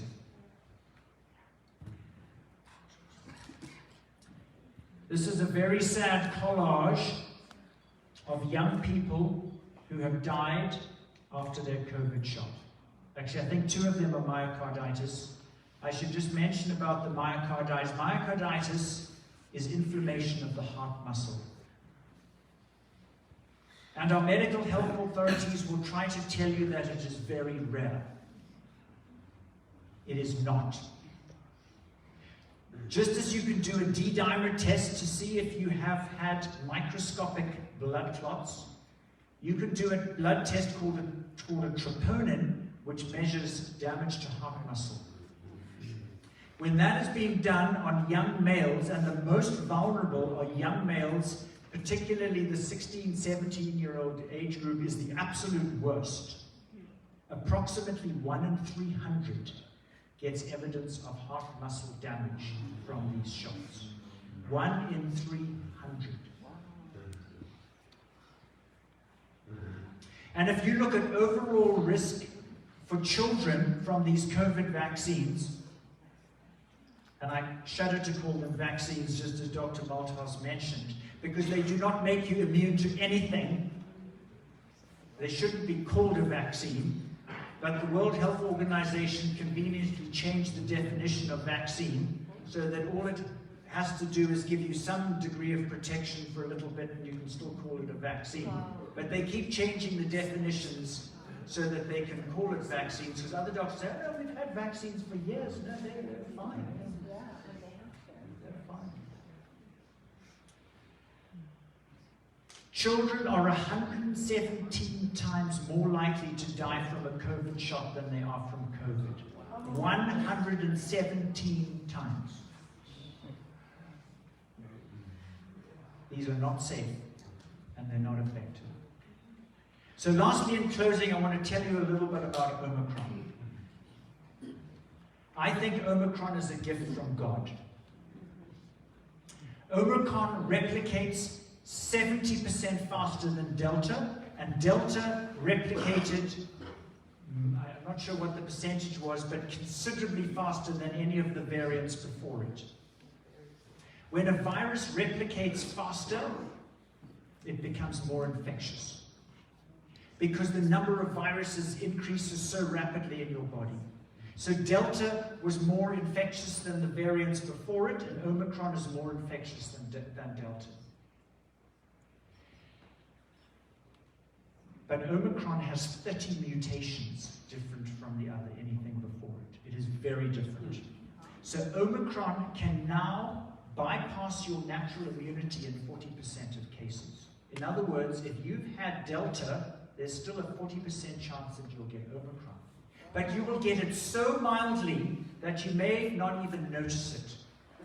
Or you might feel slightly under the weather for half a day. And what it does is apparently it boosts your immunity to Delta to 4 times as good as it was before. So it literally acts as a natural booster that causes minimal illness but makes you even better protected than you were before.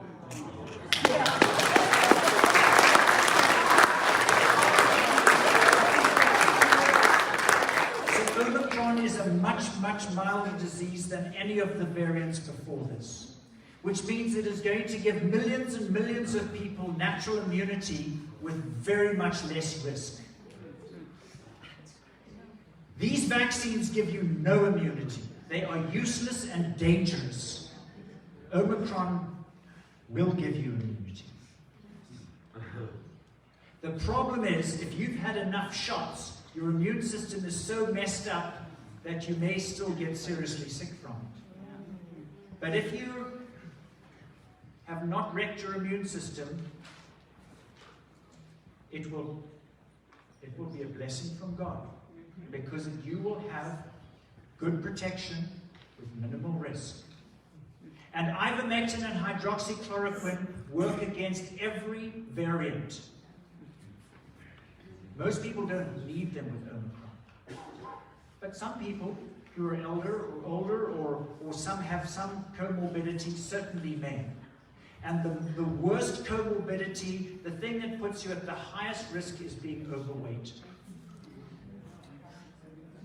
But any other health factors that would weaken you are significant. So I think, because Omicron replicates and spreads so much faster than Delta and makes people immune to Delta, I think it is going to displace Delta and get rid of Delta completely, just by natural competition in the world. So I think Omicron is going to be our way out of this pandemic. My hope is that enough people still have an intact enough immune system that their body can recover and that they will now be fully immune to COVID. So I think we're now going to throw it open to questions, if anybody has anything they'd like to ask. And I think perhaps what we should do, just because this is being live streamed and filmed from the center, we would like people to form lines at each side so that we don't block the view in the front. So we'll have a mic that will alternate between sides. So if you've got a question, please go to the sides, and the mic will be first that side and then that side, and go back and forth. Thank you, Dr. Ha.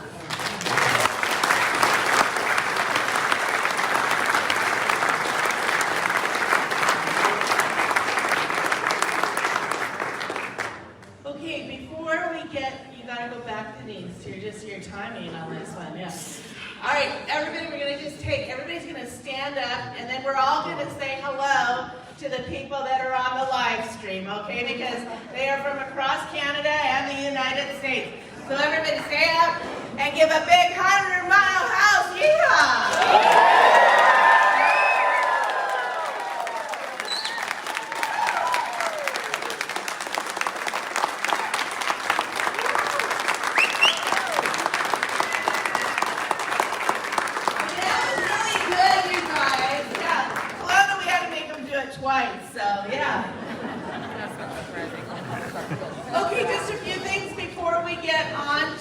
Questions and answers.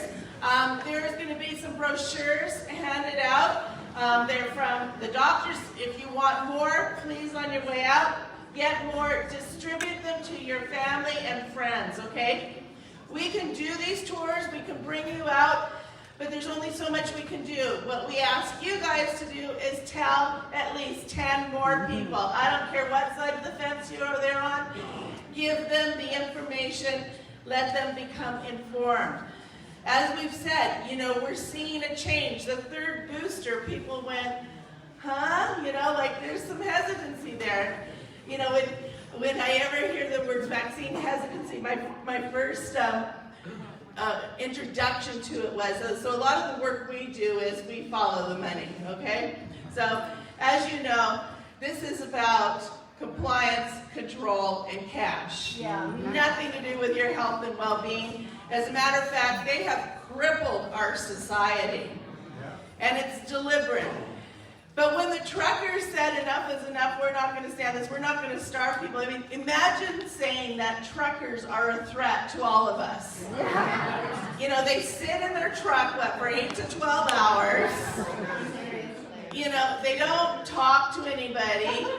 Maybe all the COVID just accumulates in the cab. I don't know, but something very mysterious happens, right? Yeah. Is that it? The radio? I've been wondering. But you know, we are at the point where, you know, very few people can justify the lunacy that is actually transpiring here.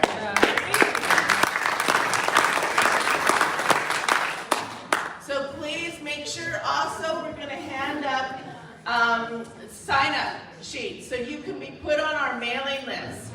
And the reason why you want to be put on our mailing list is because you're going to want to know when I ask for Bonnie Henry's resignation. You're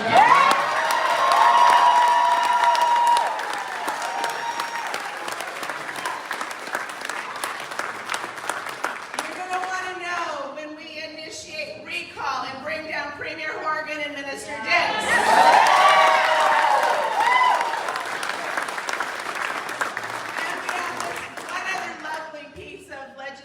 Called the Initiative Act. It's the Recall and Initiative Act. There's two great people power things here. But when we ignite an initiative, that's going to require all of you to help, okay, because we need a lot of signatures in a very short amount of time. But we will make it illegal to fire healthcare workers or anyone else who isn't participating in a medical experiment.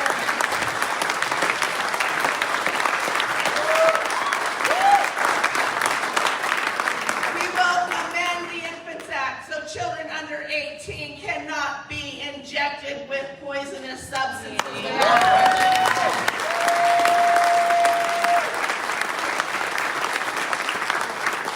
We have the ability to do this, but we need all of you to help us, because as I say, we're going non-stop, 24 hours a day, every day, on a whole bunch of fronts.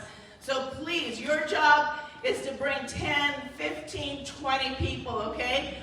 When we come back on the glorious and free tour, all right?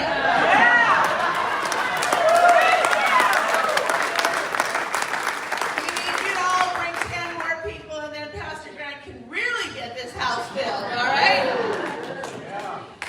We are going to make all the small communities, as we travel around, we get to meet and identify good people who are saying enough is enough. And we are going to start a campaign that each small community become labeled the free zone. And if your mayor and council don't listen to you, then you have an ability this October to get them out of office and put somebody in who will uphold your rights.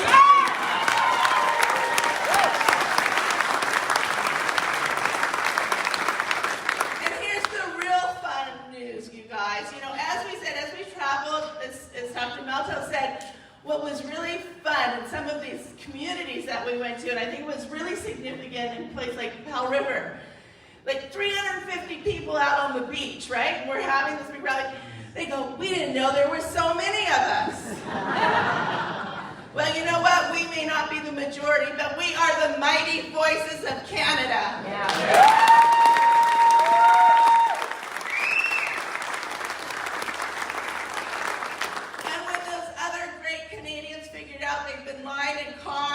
They will be joining this choir, and we will be a powerful voice in this nation.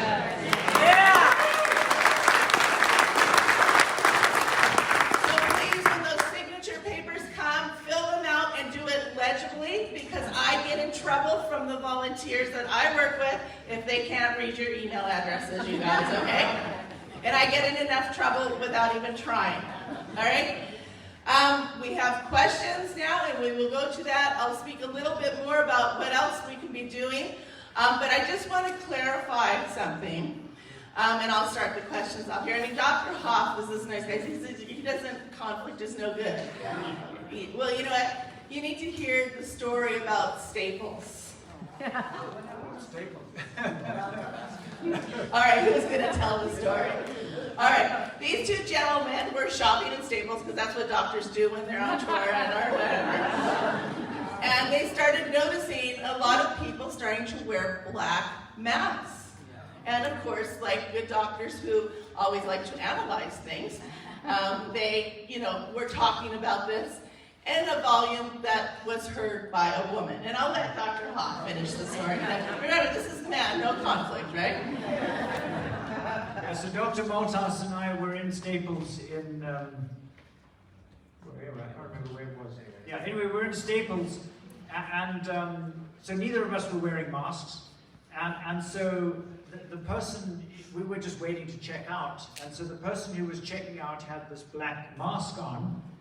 And so Dr. Malthouse just mentioned to me something about the fact is how depersonalizing masks were. Yeah. So this person who had obviously heard this turned around and said, "Are you making fun of my mask?" And then she said to us, "You're not even wearing masks." So I said to her, "Well, they don't work." She said, "You are speaking to a nurse." So I said to her, "Well, you're speaking to two doctors."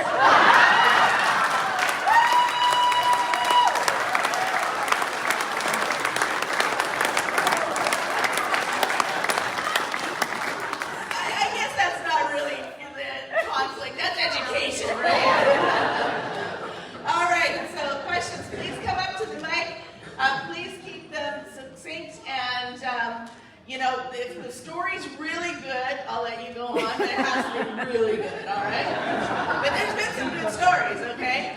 All right, please, and I know most of you guys have questions because this line, and everybody takes some time. Please get up there so you're ready with your questions, and this is where the education really happens. I think you guys are awesome.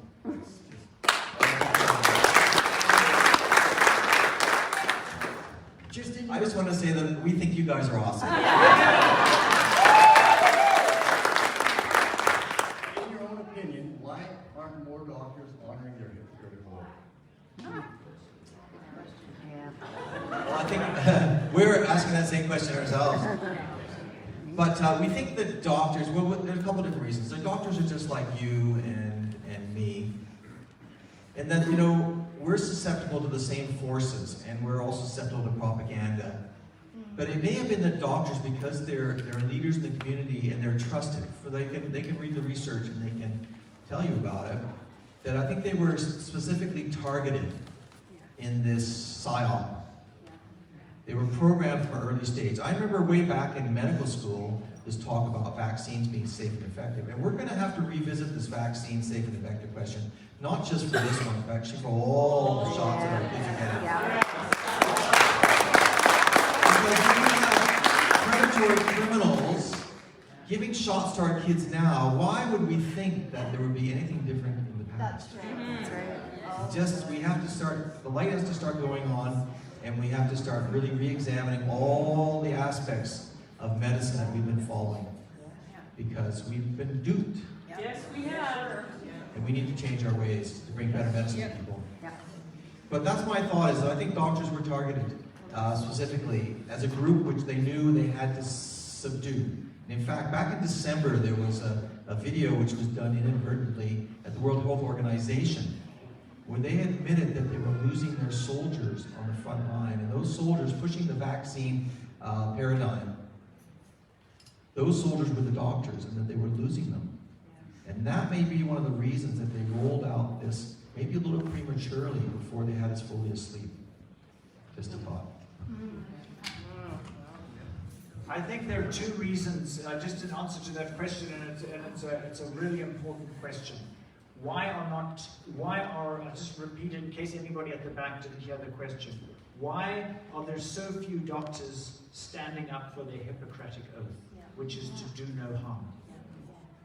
And I think it's two reasons. I say, as Dr. Malthouse mentioned, doctors have been duped as well as the rest of the population. They have watched the same fear propaganda that the government-controlled media have driven through the mainline media.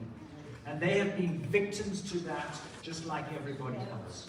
But I think the other reason is, and fear is a powerful tool of control. Fear has been used by every tyrannical regime in history to control people. Right through history, fear is a very powerful way of controlling people. So this wasn't just fear of the virus, but the Bible says that the fear of man is a snare. And so doctors are often afraid of what the other medical establishment will think of them, or what the College of Physicians and Surgeons will do to them.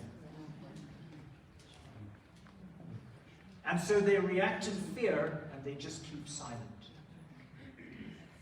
But there was a famous English statesman called Edmund Burke back in the 17th century who said that all that is needed for evil to triumph is for good men to do nothing.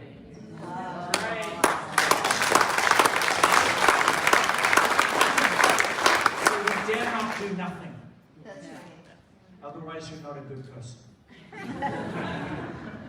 I just want to say, too, the psychology of this game that has been played upon us. So doctors, by their very nature, are busy people, looking for information, that, they believe has been vetted and tried and tested and stuff. What the doctors didn't realize is while they were being bombarded with this fear-based, you've got to help these people, they're going to die, you might die in the process if your PPE isn't completely sealed and hazmated and all the rest of it. But what most Canadians didn't know is that Trudeau was giving out millions of dollars in grants to people like community basketball coaches of underprivileged children to convince them to go to their doctor and say, please give me the shot. Now, can you imagine this horde of people coming to you, totally trusting that this is what they need? What are these good doctors supposed to do? They, and they must think that there's something really big's happening out there, not knowing that this has been generated by a marketing scheme to get all these people to demand that their doctors vaccinate them. And we can go on, there's so many other money-related payouts that have gone on in this, and vaccine hesitancy. You could get a $100,000 to $500,000 grant as a community organization if you could create a project. So think of it, community organizations are doing the dirty work now. Not the government, not the doctors, but your community organization, if you could, and this was the criteria, develop a project that was clearly articulated, presented a plausible theoretical basis to convince people to get they called it the intervention back then, right? And this was targeting vaccine hesitant people. Now get that, clearly articulated. So man, if you can talk, you're there. A plausible theoretical basis. Like what's that, not facts. Just make it sound good. Have a theory. Vaccines work, right? And then convince all the people in your constituency, so whether you were an Indigenous leader, or one of the social service organizations, or a church group. $100,000 and $500,000, that's pretty good money. And that's our money, by the way, you guys, okay? Yeah. Okay? So we need to stop the money trail here, okay? But that's how these doctors, that's how this thing has been generated. Our provincial government hired an organization, they say, well, we're following the science. They are. It's called Behavioral Insights Group. It is big. Yeah, they trained 6,500 public servants in BC on how to manipulate you into compliance. Our money again, guys, okay? And that's why when Stephen is Minister for Health and Dr. Pop could be Premier, they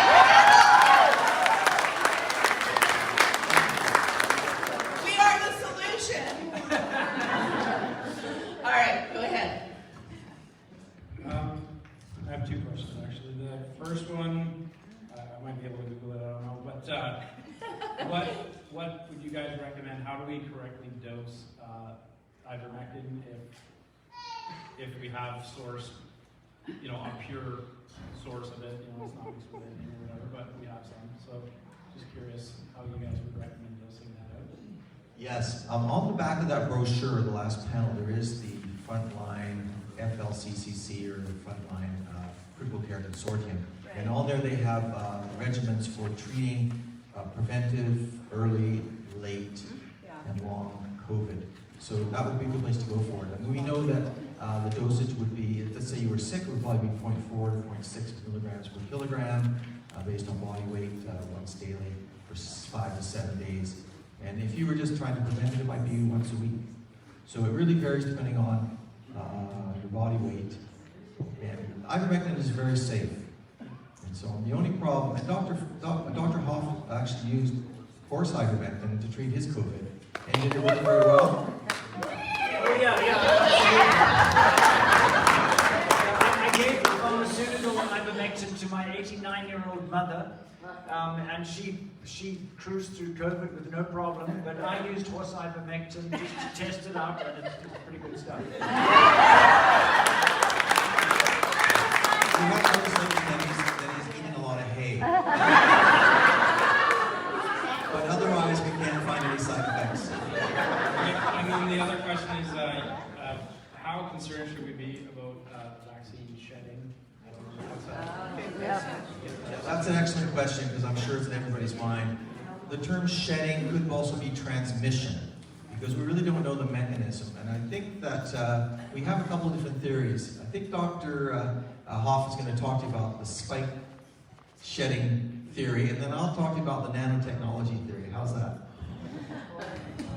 Yeah, so there was an article, I think it's in the Journal of, it's either the Journal of Virology or Immunology, October of last year, where they had shown that little exosomes containing spike proteins were being exhaled from people. So an exosome is like a little mini part of the cell that has a cell membrane around it, and some of the contents of the cell that sort of buds off from the cell and can be released from your respiratory tract. So in the study guidelines for Pfizer's, remember they did about a 2 or 3 month study to show that their vaccine was safe and effective.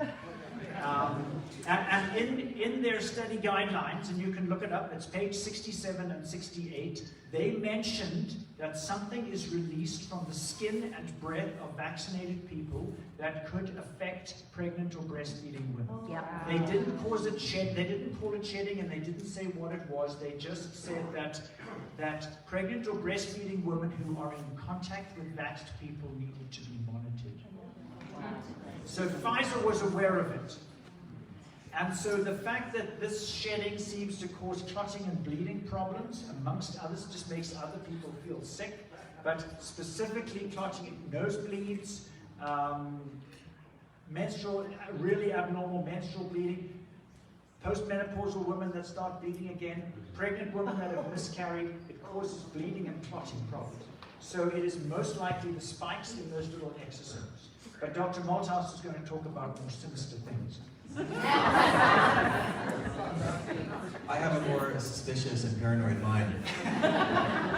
But you know, they have looked at the contents of the shots of all the 4 makers for North America, and we have this, corroborated from at least 4 sources that there are other things in those shots besides mRNA, circular, with a lipid surface, or DNA with an adenovirus vector. In other words, they're seeing things in there which can only be described as nanotechnology.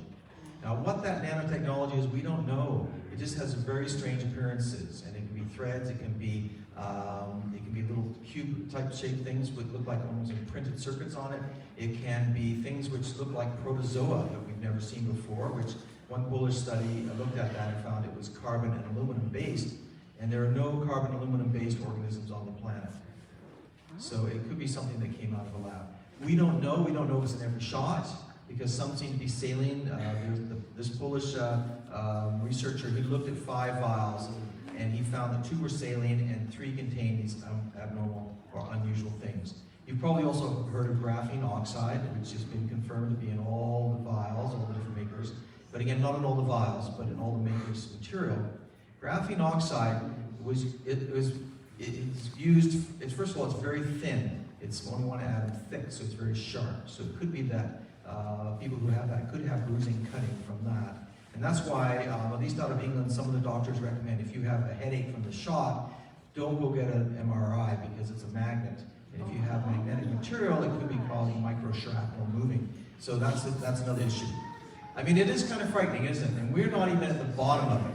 We have a feeling, some of us, that these shots were on the shelf for some time, designed well before the beginning of this, and that they were preparing and just setting the stage to roll them out. That's a possibility. It's certainly our theory. But every day we hear more and more that's in these shots. So it's not, I don't think it's so simple. So when we talk about shedding, that could certainly be a mechanism. The other one could be a transmission, almost as though people are radioactive.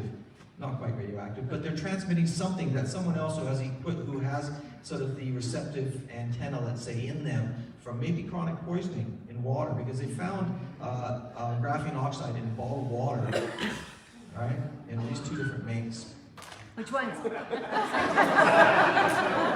I'll leave that to you. You don't want me to get you that water. So it means that people could be receptors and transmitters. And so some people who get unwell are, actually feel like they're toxic. They don't have bleeding as the primary source. They just feel like, almost like they've been exposed to some kind of heavy toxin, like a radioactive type feeling. So they're nauseated, vomiting, diarrhea, that type of thing. It's quite a different picture. So it could be more than one mechanism, we don't really know. But the question that really we want to ask is, well, how do we recognize this as a true phenomenon. How do we protect ourselves from it? And who do we especially need to protect? Right. And I would say that pregnant women who want to become pregnant, or childbearing age who are intending to get pregnant, and small children need to be protected.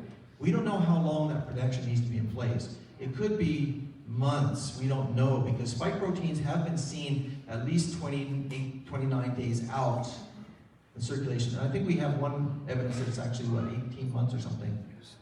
Way out. 15 months. So it could be that spike protein, the possibility of transmitting those could be for quite a long time.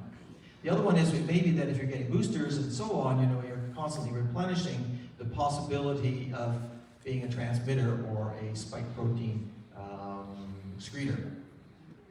So, because of the risk of affecting the uterus, we've seen so much bleeding abnormalities and that would be really important for pregnant women and women that want to get pregnant particularly, and also for children who are maybe more susceptible because of their small size and lack of development.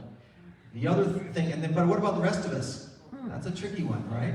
So we're looking to see if there's something we can do to actually protect us from the adverse effects of that exposure. And we really don't know yet. I personally think that a little dab of ivermectin once a week might be a good thing to try. And maybe more frequently, depending. So let's say you worked in an office where everyone had the jab, and every time you go to the office you feel unwell. You may want to experiment on yourself and see what you can come up with, which might block the effect of spike proteins. Because as Dr. Hoff said, ivermectin, which can be absorbed through the skin, perhaps better than through the intestinal tract, can block the effects of spike proteins in a number of different ways. So that might be a way of trying to interfere with that phenomenon of shedding.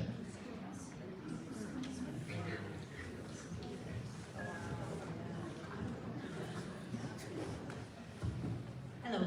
I suppose I have 2 questions, because just to follow up that, in regards to a pregnant woman, then, are you saying as a precaution she would take ivermectin once a week or once in a while too? Because as we know, we all have many friends and family who have now taken the shot, so. I think the main thing would be avoidance for a good period of time, particularly if the person had any symptoms. That would be the thing, and to be aware of the possibility. The use of ivermectin is theoretical for this prevention. It's based on the use of ivermectin to treat. People have used it after the shot for adverse effects, and it's been, has worked in a number of cases.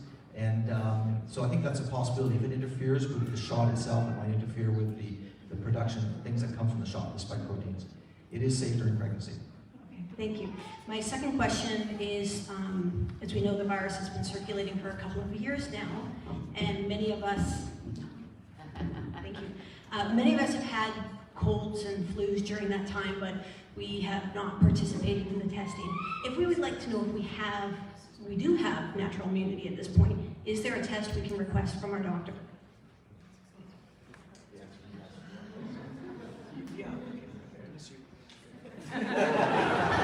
If it's a stumper, we like to give it to the other person. Yeah, so there are a couple of places. Life Labs do an antibody test, but apparently it is not very sensitive. It costs $70. You have to pay for it yourself. I think they do need a requisition from your doctor. And so that you can do at any Life Labs, probably the closest. There might be one. I don't know if there's a Life Labs in Weeks Lake, but I doubt that there's one. Kamloops, okay, you have to go to Kamloops. So then, Dr. Stephen Pellick at UBC is also doing a clinical trial. He has one that is way more sensitive. I think his test had, I'm not sure, I think it had been shut down by the authorities. They didn't want people to know they had natural immunity. But apparently you have to then be part of a clinical trial for them to be able to tell you that. So then you have to enroll. So I'm not sure if that, I'm not sure what the status of that is. Do you remember what his company's called? They were actually paused because they had so many people applying. Oh, was that what it was? They were overwhelmed. Oh, okay, was that what it was? Okay, you're just overwhelmed, okay. And then there is a place in Vancouver where you can get T-cell immunity tested as well. Do you need a requisite for that? Yeah, I've got it in my computer, but not in this one. It's on my laptop, yeah. We'll put it on the website. Okay, we'll put that on the website. Okay. Thank you. Okay, good.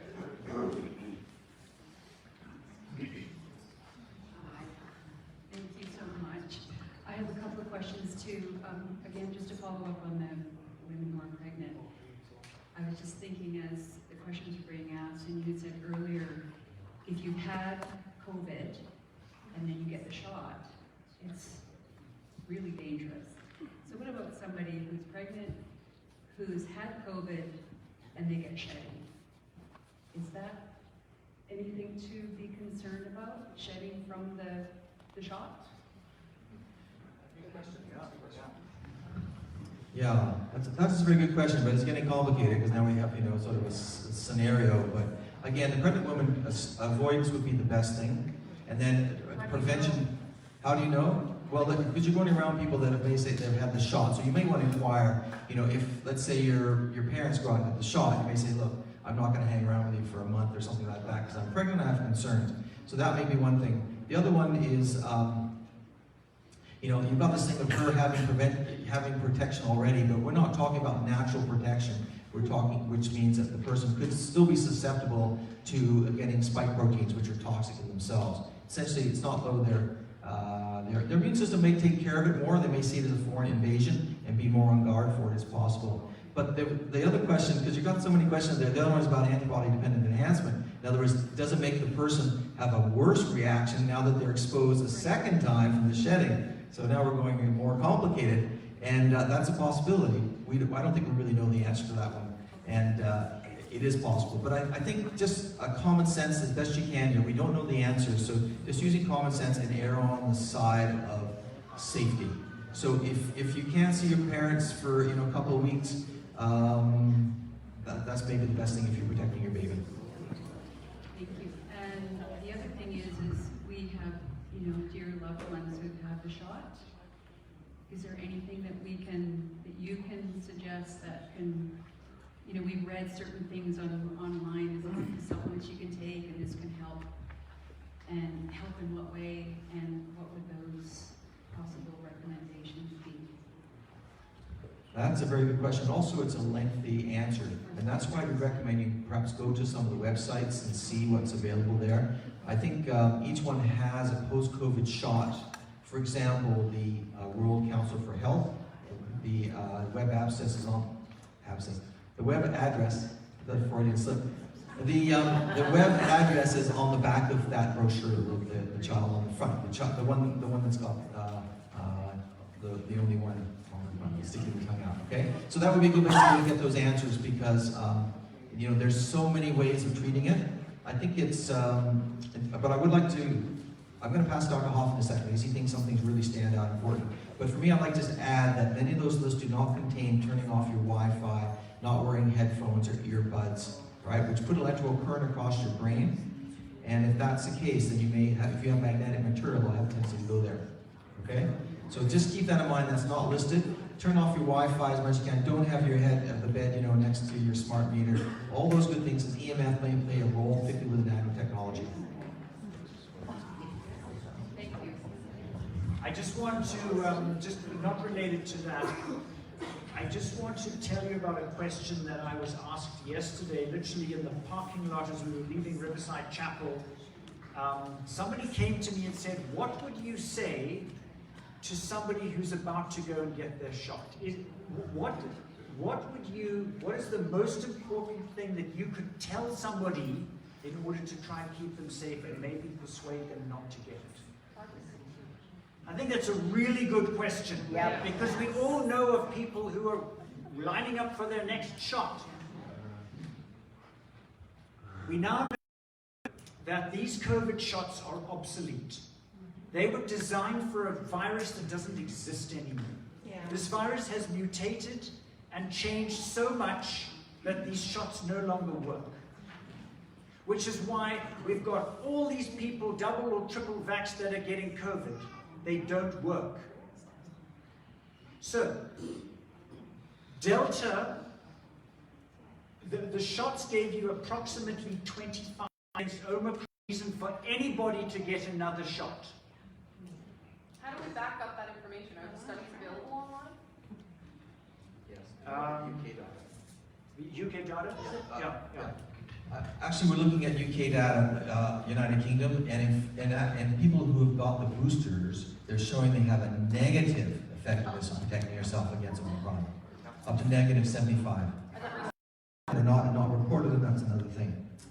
But there may be something that someone who's looking for some preventative measure, and they got to get the shot because they feel they have to, because they can't do their job, or they can't go to school.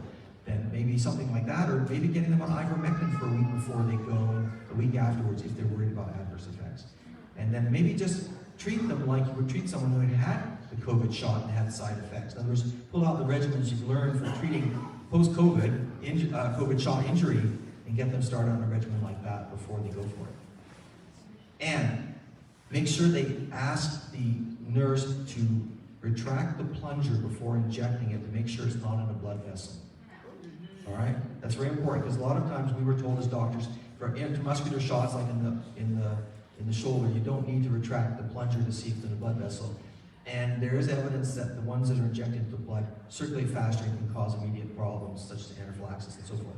So, and nurses sometimes just stick it in and squeeze it, do it fast, that type of thing. But they should be actually drawing the plunger of the syringe back to make sure no blood comes back in before injecting it. That's really important.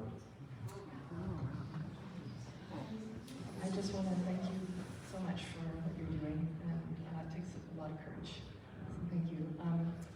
I'm going on like 1 hour sleep, and I'm terrified about speaking in front of people, so I might not be very coherent. Could you come a little closer to the microphone? Everybody give her a round of applause.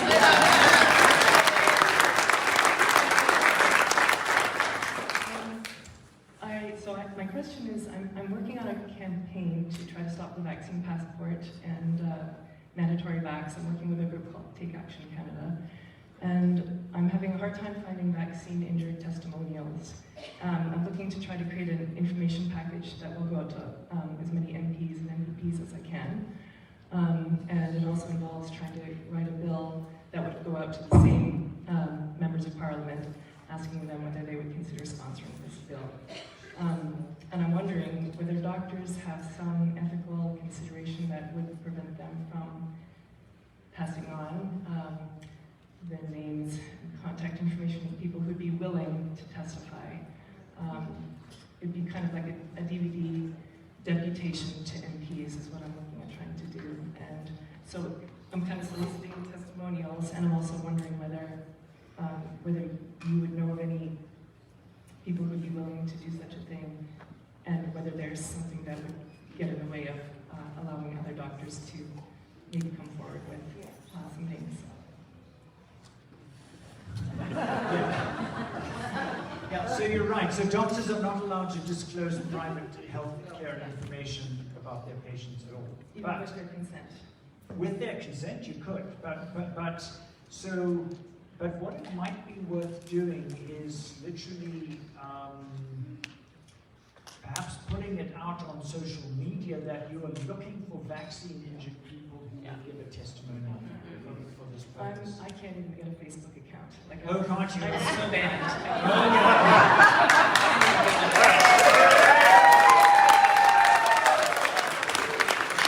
When you go into Facebook jail, that's a badge of honor.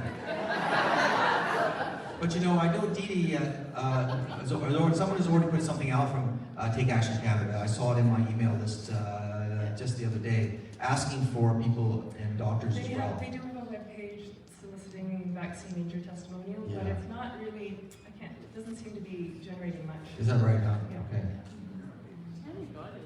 So I can tell you that Take Action Canada is doing quite a bit, but there's also a number of lawyers that are also This doing. is Take Action Canada, not Action for Canada. No, I know, Take Action Canada, we're on the leader Zoom meetings, because that's all we do these days, Zoom, right?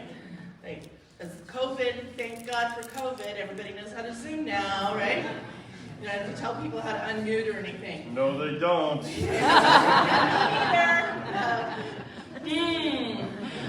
There's always one. So there are a number of people that are gathering those statistics. I know lawyers right now that are preparing those kinds of cases. There is the Vaccine Injury Support Program in Canada, which is actually starting to report those statistics now. But the next one isn't due till June. You think you could get a monthly update on these kinds of things. So there's quite a bit going on that.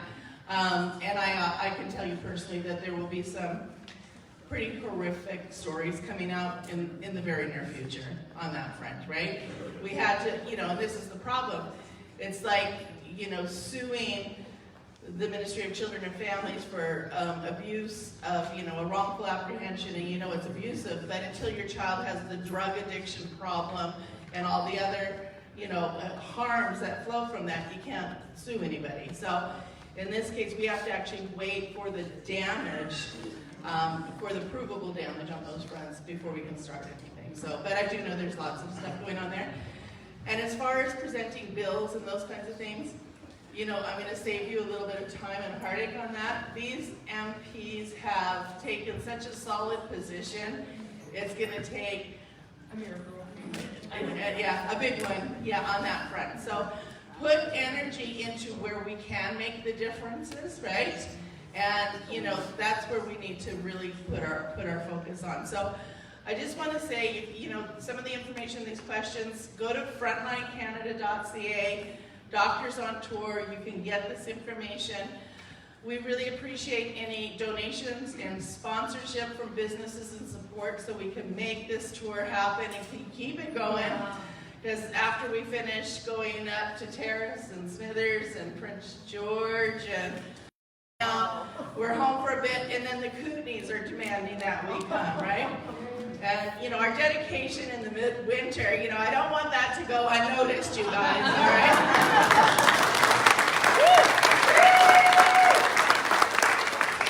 But really, put your energies into things. Clearly politicians being logical is not going to work. This is a totally different war. Yes. You can call me anytime, we can talk, and I'll be happy to help you, okay? Are all the vaccines the same? All the what? Vaccine is the same. So the question is, are all the vaccines the same? No, they're not. They work basically by different mechanisms. The three that are licensed for use in Canada are the Pfizer, the Moderna, and the Johnson & Johnson. They are all gene therapies that produce a spike protein in your body. There are some other vaccines that work through getting spike proteins into your body through other mechanisms.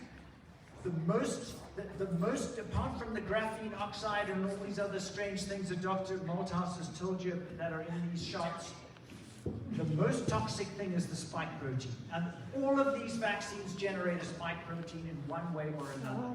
It is these spike proteins that are damaging the immune system. and it is the spike proteins that cause the clotting. So there are none of them that are safe. That was a good question. Yeah, can I follow up one more thing? Yeah. I want to ask this because she's just encouraged me on a really good question. So that was a great question. We hear often, well, everybody's got their polio shot, everybody's been given the vaccine for measles. How do these vaccinations, if we want to use the term, equate to the ones that have been typically given to people for years, too many years? Yeah, these are completely different because these are gene-based vaccines. These are literally putting non-human DNA or RNA into your body that shouldn't be there, that is being put in there to generate something that is toxic to your body. Wow. Previous vaccines just put an altered bacteria or virus into your body so that your body would then recognize that type of organism and would generate antibodies to protect you against that in the future. Wow. These things are literally altering your genes by firstly adding in another gene that shouldn't be there, but they're also damaging, they're causing gene deletions. The way that it damages your DNA repair mechanism and your ability to fight against tumor is through gene deletions. So these things are literally modifying your genetic makeup, and that is part of what the permanent damage that's being done to your body is. So that is the difference between these gene-based vaccines and all vaccines before. These are literally genetic modifiers. And so it's amazing how many people out there are fastidious about not eating GMO foods, but they're willing to have this thing to modify their own genes. Go figure. I think you had another question. My second question is, which vaccine has the most spike protein? I think the answer to that is a really good question. The question is, which vaccine has the most spike proteins? I think the Moderna gets the prize for that. And the Moderna has 40 trillion messenger RNA strands. And each of those messenger RNA strands will generate hundreds and hundreds of spike proteins, and there's no off switch. Wow. So we don't know how long those, normally RNA doesn't last very long in your body, but this is a laboratory altered RNA that is designed to stay active in your body for much longer than a natural RNA would ever do that. Wow. These are literally laboratory engineered nucleotides in this RNA that are not normal and not natural. So the Moderna vaccine is the one that generates the most spikes as far as I'm aware. Good question. Good question.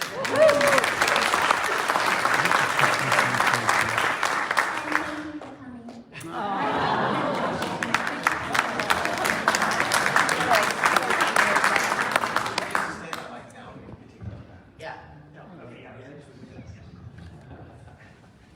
Hi everyone.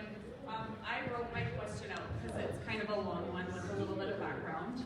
I'm a terminated healthcare worker, and I had some questions about the shot that my family GP wasn't able to answer. I asked him if the shot was safe and effective for me, and he said no. He couldn't say for certain that it was, but he couldn't put that in writing for me. A little bit of background is I have N-phospholipid syndrome, so I already have a clotting issue. My union rep needs in writing from a medical expert stating why I shouldn't get the shot in order for me to win my grievance. Can you do that for me? Yeah, certainly could, but it is unlikely to be effective. I have done vaccine exemption forms for people with other genetic disorders that put them at really high risk of clotting, and they have been rejected. Yes. So he doesn't need she doesn't need an exemption form. She just needs a letter stating that I was in the right to say that I didn't feel safe taking the vaccine at the time. Good for you. Right on. Thank you. You want to speak to me afterwards? Yes, please. Nice.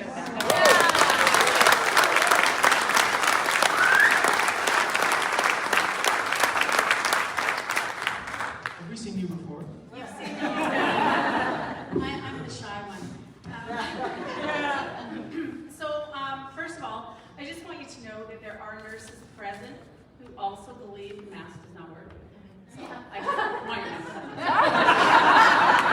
We figured it out. Secondly, I've kind of heard people asking questions within the group, so I'm going to ask questions for them because apparently they're too shy to come up here. One, why would there be a saline shot in the vaccine? Who wanted you to ask that question? Well, you know, we don't know what is on the mind of the manufacturers, but certainly if you were able to record everybody's shot, everybody who got the shot, and the particular lot that it came from, and then you could do your own little experiment. You could put saline in some, and you could put nanotech in others, you could put, you know, spike protein RNA making material in others. So you could actually be running an experiment right now and varying what you have in the containers, and varying what people get. One person could get 3 salines, or they might have, you know, you would have a record of that. So there's a possibility that we're being experimented on, even as we're getting these shots. So that's a possibility. In other words, if you have a couple of people who've had 2 saline shots, you might then say, okay, now we can see in our secret sort of department. It's sort of, you know, the ones that are examining this material and not telling us about it. That you could then do, you know, be analyzing the effects. And if you wanted to create a certain effect, comparing it to saline would be a way of seeing what you can do. That's one thing. The other one might be that you don't want to kill as many people in the first round and give the hand away.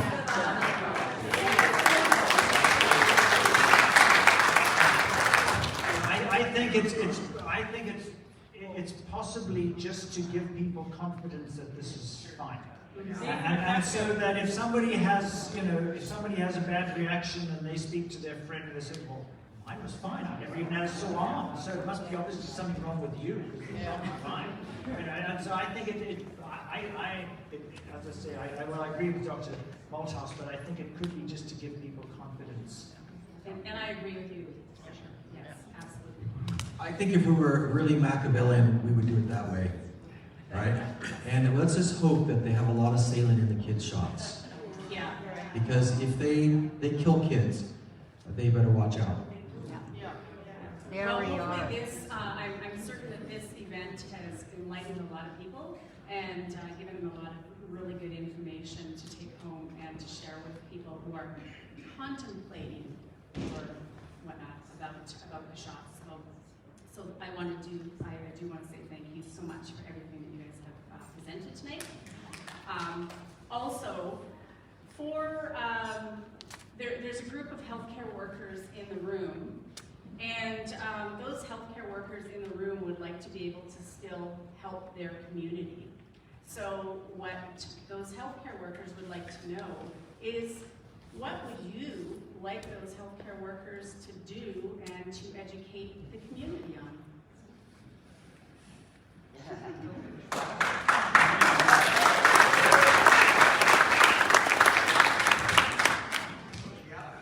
First of all, I'd like to thank those healthcare workers for all their time.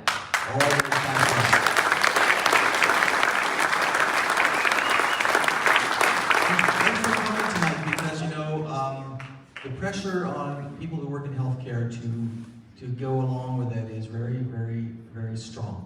And so it requires integrity to come and dig and even expose yourself in a situation like we have here in your community.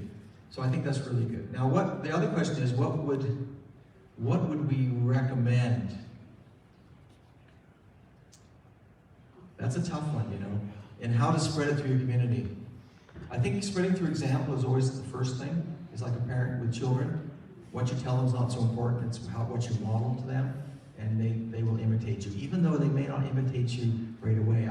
Sometimes I hear things my son's saying to me that just, you know, he obviously took it in, you know, 5-10 years ago, and now he's starting to say, hey, you know, that made sense to me, and you also see that they're paying attention when they don't appear to be. So if you treat a lot of people as children, and in a lot of ways, you know, humans have got to mature and become adults. And that's why we're in this situation. We like the nanny state, want people to take care of us, and that's being childlike. So I think that modeling for children is number one. Number two is know your stuff. So if someone asks you, because you are a real expert, right, not just one of these phony experts in public health, then you will have the answers there for them. That's really important. And the other one, I would say, I mean, we can just go down a list here, but then you want to make sure that you talk to your fellow practitioners so you get your group bigger. That's important. And you reach out to allied health practitioners. So the Canada Health Alliance, which is an organization, it's an umbrella organization, to gather all healthcare workers, professionals under one umbrella, whether you're a nurse, naturopath, doctor, chiropractor, massage therapist, you could be doing hands-on work, you could be doing Reiki, anything. So look at the Canada Health Alliance as a place to meet like-minded people with the same aim, which is to change medicine for the better, to bring in the paradigm which is more to do with terrain than germ, to kick big pharma out to the sidelines, and to really do something good in the field of medicine. And that will require a complete revision. Wow. So that's what I think I would recommend you do. And you know, we Zoom with a lot of the healthcare workers and nurses and things like that, and we try to come up with the strategies to help them keep moving forward so that they're proactive in bringing the good news to their community. So creating videos, like number one. You know, I was a nurse in, you know, your community. You don't know me because you were asleep when I was there during your surgery, you know, or I was the emergency room doctor that fixed your son's broken leg, right? All those kind of things. Start driving home, just 10 seconds each on, you know, a video of the faces or just the back with scrubs, right? Because depending on the courage and level of how brave they are at this point. Family Day is coming up. BC Family Day is coming up on February 21st. We are going to hijack that day and unite BC as one big family that cares for everybody, okay? Every time you have rallies and those kinds of things, you should have, you know, get more brochures. The PDFs are on our websites. Download them, hand them out. We're trying to give tools out to people. A beautiful couple from the Punjabi community last night says, we're going to translate all of these and put them out in the Punjabi community. So there is lots of good stuff happening. So be creative, be visible, and make sure your voices are heard. If you have local radio stations, have your little comment. You know, don't, you know, change the narrative up here. You know, we shouldn't be having passports of any kind. But if we really did, why don't we have an immunity passport? I mean, really, you know, because certainly the vaccine isn't working, right? So. I don't think she means an immunity passport that you show the policeman. I think she means carrying your bottle of vitamin D in your pocket. Oh, is that what we're going to do now? Yeah. You know, creating, you know, going to town council, say, look, you know, what are you doing to protect the workers of this? Putting, you know, them on the defensive for a change, right? So there's lots of strategies that can happen. Well, we have a very active community, and I have a feeling that town council is going to get nailed real soon. I hope so.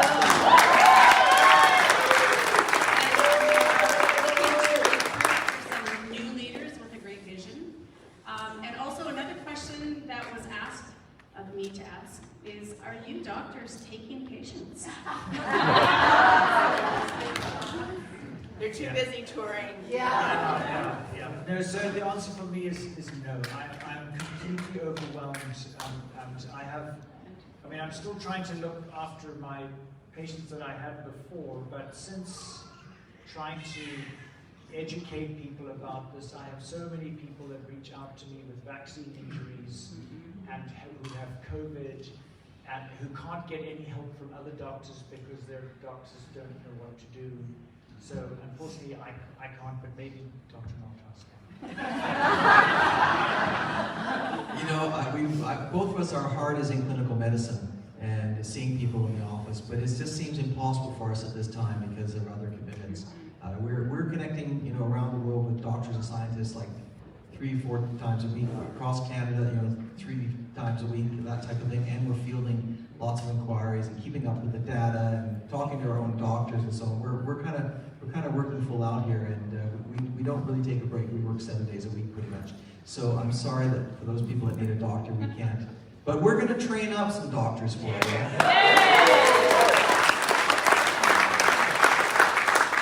That's our aim. Perfect. Thank you very much. And you know that, Colleen, that's one other thing that your healthcare practitioners can do here.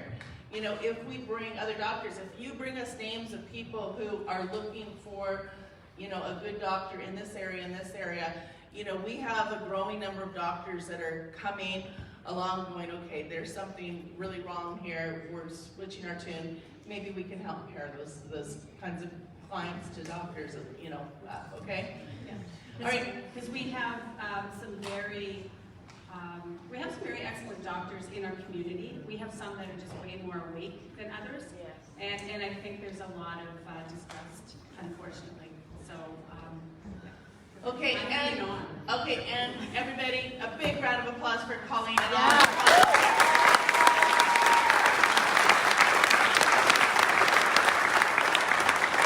Thank you so much. They work so hard and we're so accommodating because, as I say, we're literally on the fly with this tour.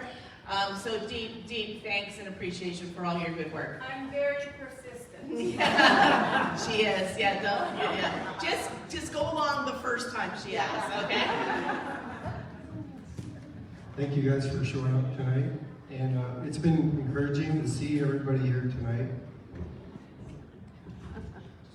I just have one word of encouragement in reference to the lady that was inquiring about antibody tests. I'm convinced that anyone who hasn't had the clot shot by now does have natural immunity. Yeah. And so you don't have to fear the variants. Just want to encourage you.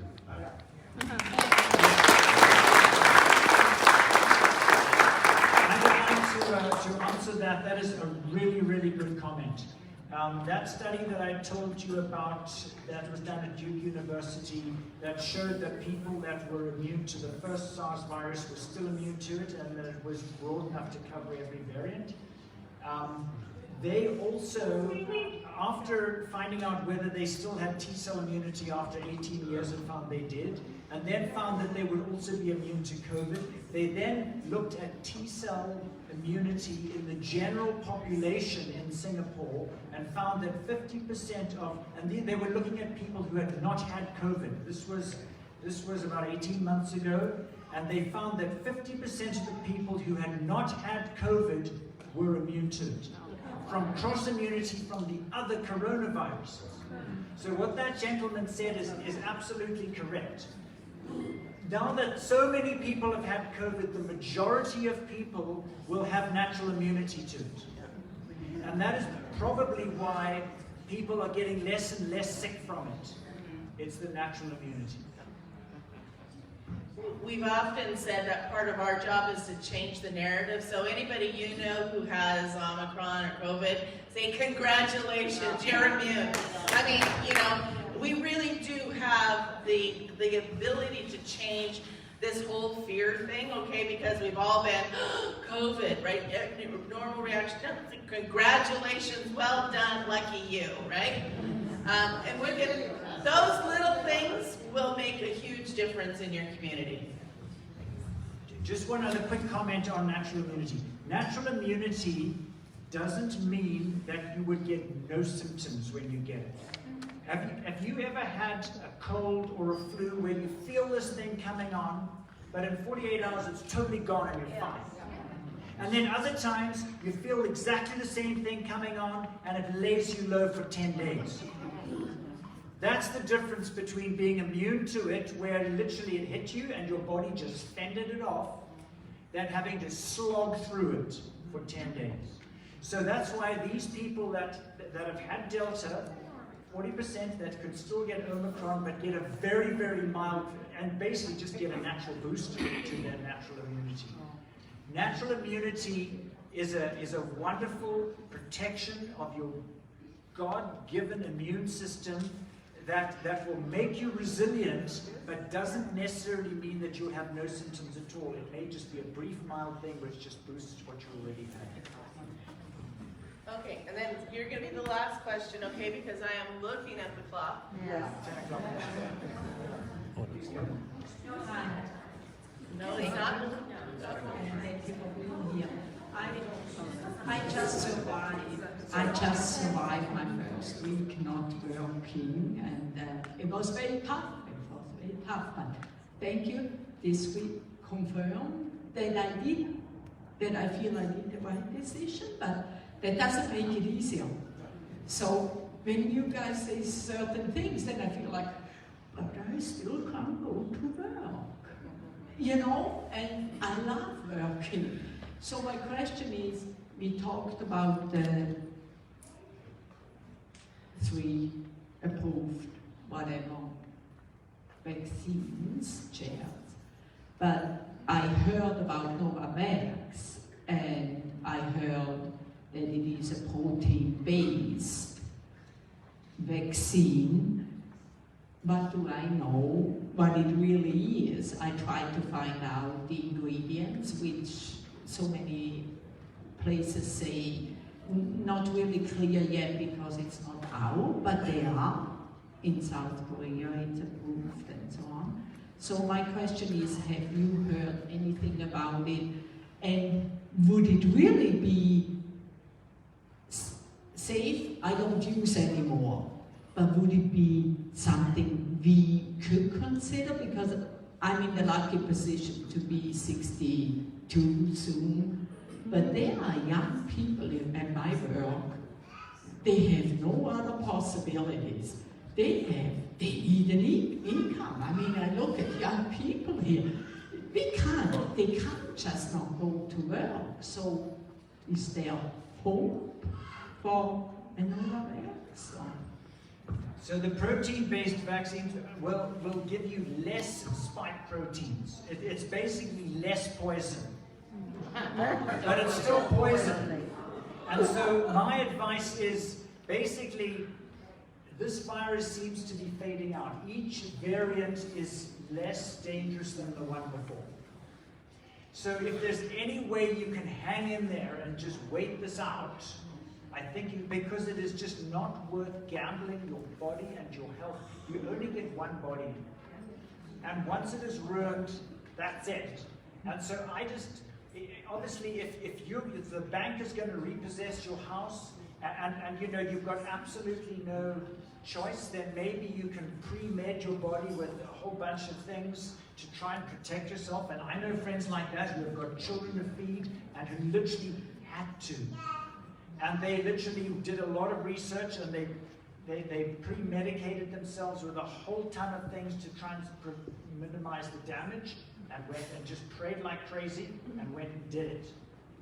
But if there's any way that you can avoid it, I would just hang in there, because it really looks like this thing is burning itself out. And I can tell you from the legal point of view, because we have so many lawyers working on so many cases, there was a great case out of Ontario recently that said it's a constructive dismissal case, which means, you know, your employer cannot just change the terms of your contract because Bonnie Henry or somebody else says, oh, we need a new policy. I can tell you that a lot of the unions are starting to change their tune now. They are either getting out of the way so the lawyers can go to war directly with, you know, one of the public sector employers, right? Because what happened for unionized workers, you had to go through the grievance process first. You couldn't even get it into court, your case. And now some of those unions are saying, like, we're not going to stand in your way. We will assist you as far as telling the court, you know, we don't want to be involved in this, which we're going to put the courts in a real dilemma, and all of labor law and all the rest of it. But we're also seeing a lot of employers.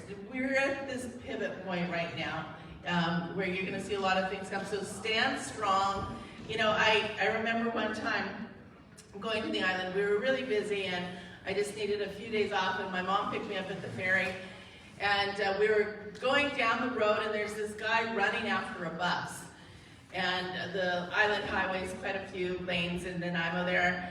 And I said, I'm watching this guy, and he's running, like his tie's flying, he's got his briefcase, and he's just booting it for this bus.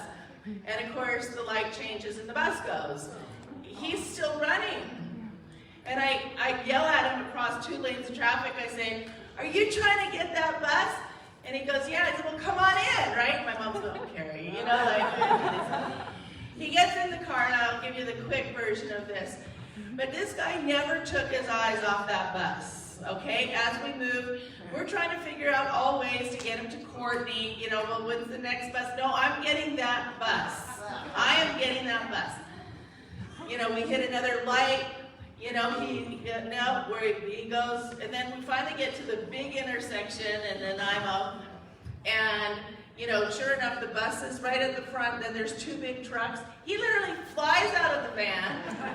There he is, the tie, the briefcase flying again. Murphy's Law, we lose sight of him by the big trucks. And I'm sitting there waiting because the light turns green. You know, is this dude going to be running after this bus still? He got his bus, you guys, okay? He got his bus. And that's what we have to do. We have to keep our eyes focused on what we want and how we want it, and we will get our bus, okay? Yes. We are getting close. There, you can just sense a big change happening. People cannot deny how crazy things are. The plan is not working. It has failed. Stand strong. Yeah.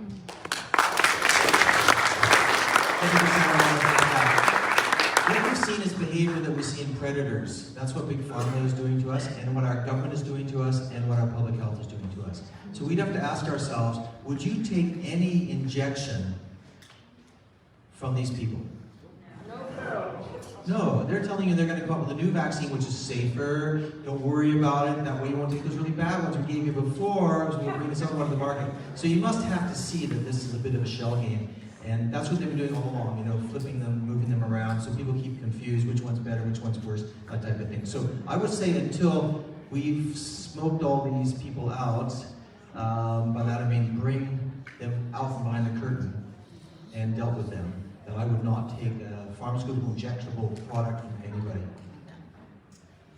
Yes, I fully agree with you, but I see so many people who have lost a job, and that's why I just hoped that there may be something, because, you know... There's no easy way out here. Yeah.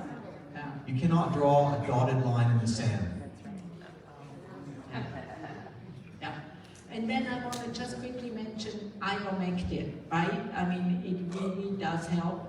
I have seen it, yes. You know, but it's not, you are not allowed as a doctor to prescribe it. We tried there. Yes. So, and what wonders me is it's not easy accessible. Well, actually, you can, although as doctors we would not prescribe equine or horse ivermectin to you. That would be, in fact, we can't even prescribe ivermectin to you at this time in British Columbia. But people are buying it online. They're buying it from, you know, horse feed stores and so on around the country. And that ivermectin, from what we hear, seems to work very, very well, just as well. And I know that the AVL brand, that's Alberta Vet Labs, is sold on Green Hawk in liquid form and also in paste form called Bimectin.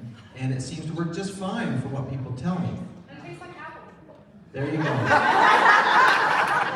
But sometimes you gotta go in and, you know, you gotta have your wife outside neighing repeatedly. But nevertheless, so people can get it and are getting it. So you just have a little harder. So another question from the other side, if I produce manufactured ivermectin, why is nobody who is the producer, the manufacturer, not complaining that so many doctors? Yeah, that's something we can't really answer. But you know, I think it's very late. We're going to have to say, you only get 7 questions. Thank you very much for your questions, though. They were good ones. I got a quick one. I saw that they're producing pills now. Pfizer's got these pills out, and Merck is coming on board with the pre-viral. So what is that? Is that just another of the shell game moving around? Yes, it is. Yeah. So don't. It's a bit like remdesivir. Yeah. But it's not the same. It's not the same product as remdesivir, but it's very similar. There'll be a lot of smoke and mirrors around it, and it will be expensive, and it will have very little effect. Yeah, good. And I don't think it's worth it, particularly when you have a hydroxychloroquine, ivermectin, you know, all those other things available, which have a proven track record. Excellent. Good. And it's Thanks. coming from the same people that gave you the Yes, shot. certainly. Hi, everyone's mentioned it pretty much so far, but thank you guys for being here. I do have 2 questions, but the first one is fairly quick. You had mentioned the PCR test, and most of us know PCR test results aren't conclusive or accurate in any way. How does someone know that they have COVID or that they've had COVID if you can't trust PCR tests? Well, in the old days, we used to actually examine patients. Which now it's a little bit not so much in vogue, I think. But yeah, COVID is actually a clinical diagnosis. PCR test, if it has any validity, it may kind of encourage you to sort of continue to treat like you were going to treat anyway. So it is. I would say that from my perspective, it's a clinical diagnosis, not based on any of the tests now which are unreliable. Did you want to add something to that, Doctor? No. Perfect. And then going back to what Colleen was mentioning about the healthcare workers that have now been terminated for not getting the jab. I'm seeing across the province there's a couple of, I think 1 or 2 clinics popping up that are considering themselves functional medicine practitioners or natural medicine practitioners, stuff like that, basically not doctors or health workers anymore. Is that a viable option? Do you see that being a viable option for people to still be able to support their communities in the health landscape without considering themselves doctors or nurses anymore? I think we're going to see that happening more and more. In the Canada Health Alliance, for example, we're going to do a pilot. We just started on looking at creating pods, which are a few core practitioners and then expanded outward to treat the communities. Wow. And it'll be a little bit different. We actually thought that natural medicine or naturopathic training would be the core rather than doctors or nurses or like that. So the traditional leaders may not be the leaders in this type of pods. But yes, I think supporting those, you're going to have to look carefully at them because they're not all going to fly. But we're at the stage now where we're trying these experiments in creating different types of medical delivery to the populace, the general populace and communities. And you're right. It's a good place to put your weight. Just go help out. Get a job.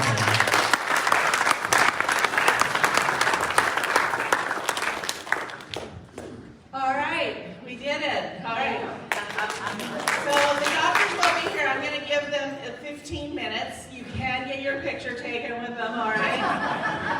Make sure the sign's behind them, though, because they just meander around, all right? So just, right?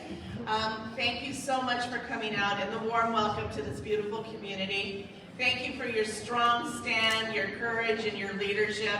I love to hear that there's 500 people coming out to these rallies and such. Get it up to 1,000 people, and let's end this nonsense. Full stop.